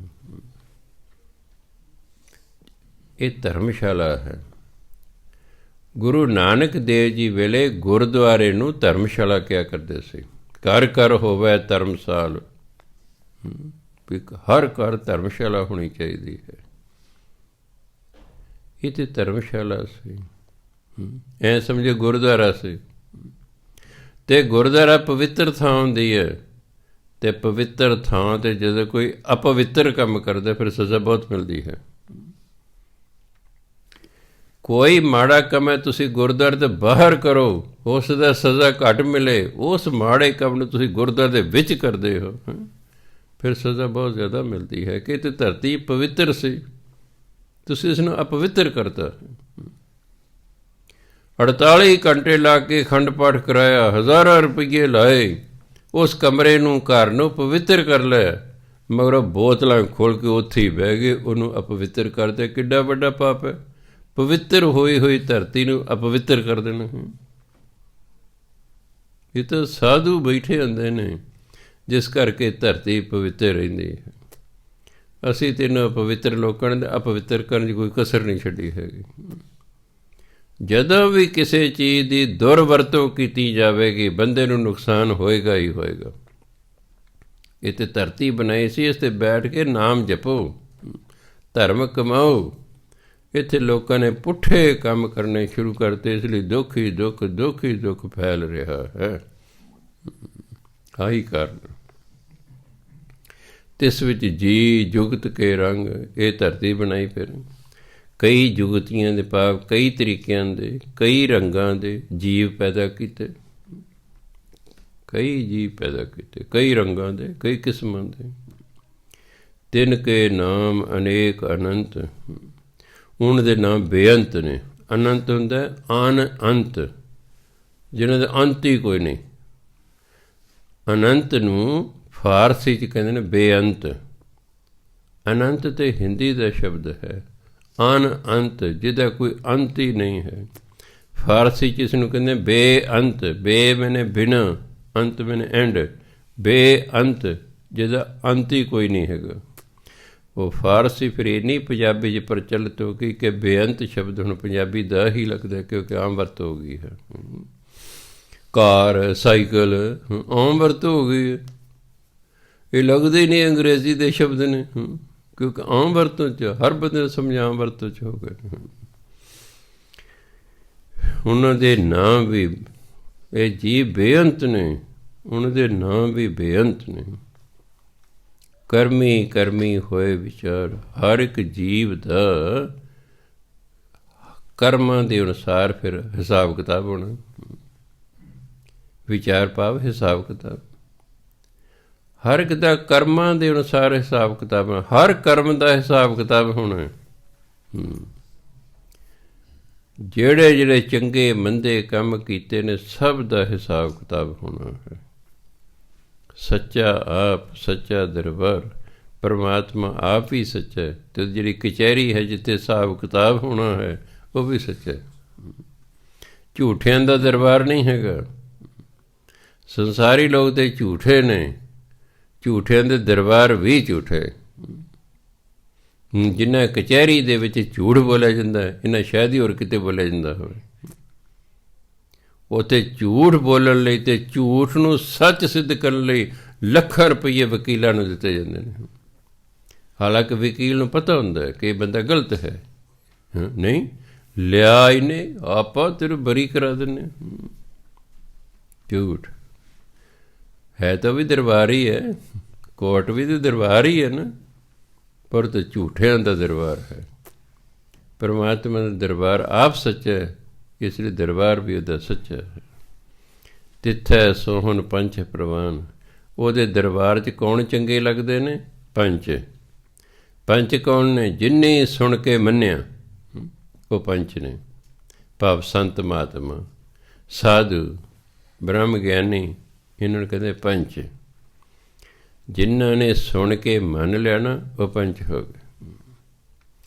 ਤਿੱਥੈ ਸੋਹਣ ਪੰਚ ਪ੍ਰਵਾਨ, ਪਰਮਾਤਮਾ ਦੇ ਦਰ 'ਤੇ ਫਿਰ ਜੇ ਸੰਤ ਮਹਾਤਮਾ ਸਾਧੂ ਨੇ, ਉਹ ਸੋਹਣੇ ਲੱਗਦੇ ਨੇ, ਅਤੇ ਉਹੀ ਉਹਨਾਂ ਦੀ ਪਰਮਾਤਮਾ ਨਜ਼ਰਾਂ 'ਚ ਪ੍ਰਵਾਨ ਨੇ।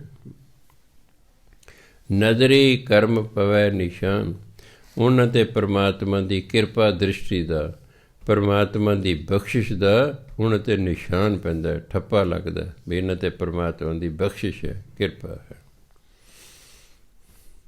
ਕੱਚ ਪਕਾਈ ਉੱਥੇ ਪਾਏ। ਹਾਰ ਕੀ ਕਹਿੰਦਾ, ਮੈਂ ਤਾਂ ਪੱਕਾ ਜੀ। ਘੜਾ ਹੈ ਜੋ ਤੁਸੀਂ ਖਰੀਦਦੇ ਹੋ, ਉਂਗਲ ਪੁੱਠੀ ਕਰਕੇ ਮਾਰਦੇ ਨਾ ਉਸ 'ਤੇ, ਵੇਖਦੇ ਟੁਣਕਾ ਕੇ। ਪੱਠੇ ਤੋਂ ਇੱਟ ਵੀ ਖਰੀਦਣ ਜਾਂਦੇ ਹੋ, ਇੱਕ ਇੱਟ ਲੈ ਕੇ ਦੂਜੀ ਇੱਟ ਖੜਕਾ ਕੇ ਵੇਖਦੇ, ਆਵਾਜ਼ ਠੀਕ ਹੈ, ਕੱਚੀ ਆਵਾਜ਼ ਤਾਂ ਨਹੀਂ, ਪਿੱਲੀ ਤਾਂ ਨਹੀਂ, ਚੈੱਕ ਕੀਤਾ ਜਾਂਦਾ। ਕੱਚਾ ਕੌਣ ਹੈ, ਪੱਕਾ ਕੌਣ ਹੈ। ਕੱਚ ਪਕਾਈ ਉੱਥੇ ਪਾਏ। ਕੱਚੇ ਪੱਕੇ ਦੀ ਪਹਿਚਾਣ ਉੱਥੇ ਜਾ ਕੇ ਹੁੰਦੀ ਹੈ। ਕੋਈ ਵੀ ਆਪਣੇ ਆਪ ਨੂੰ ਕੱਚਾ ਨਹੀਂ ਕਹਿੰਦਾ। ਕੋਈ ਨਹੀਂ ਕਹਿੰਦਾ ਮੈਂ ਗਲਤੀ ਕੀਤੀ ਹੈ, ਕਤਲ ਕੀਤਾ ਹੈ। ਵਕੀਲਾਂ ਨੂੰ ਲੱਖਾਂ ਰੁਪਈਏ ਦੇ ਕੇ ਸਿੱਧ ਕਰਦੇ ਮੈਂ ਕਤਲ ਨਹੀਂ ਕੀਤਾ। ਹੈਣ ਤੇ ਕੱਚੇ ਪਰ ਪੱਕਾ ਹੋਣਾ ਚਾਹੁੰਦੇ ਹਨ। ਕੱਚੇ ਪੱਕੇ ਦਾ ਤਾਂ ਉੱਥੇ ਜਾ ਕੇ ਪਤਾ ਲੱਗਣਾ। ਨਾਨਕ ਗਿਆ ਜਾਪੈ ਜੇ, ਉੱਥੇ ਜਾ ਕੇ ਪਤਾ ਲੱਗਣਾ ਕਿਹੜਾ ਕੱਚਾ ਅਤੇ ਕਿਹੜਾ ਪੱਕਾ, ਕਿਹੜਾ ਠੀਕ ਹੈ ਅਤੇ ਕਿਹੜਾ ਗਲਤ ਹੈ। ਇਹ ਤਾਂ ਉੱਥੇ ਜਾ ਕੇ ਪਤਾ ਲੱਗਣਾ ਹੈ। ਸਤਿਕਾਰਯੋਗ ਸਾਧ ਸੰਗਤ ਜੀ, ਸਮਾਂ ਹੋ ਗਿਆ। ਵਾਹਿਗੁਰੂ ਜੀ ਕਾ ਖਾਲਸਾ, ਵਾਹਿਗੁਰੂ ਜੀ ਕੀ ਫਤਿਹ।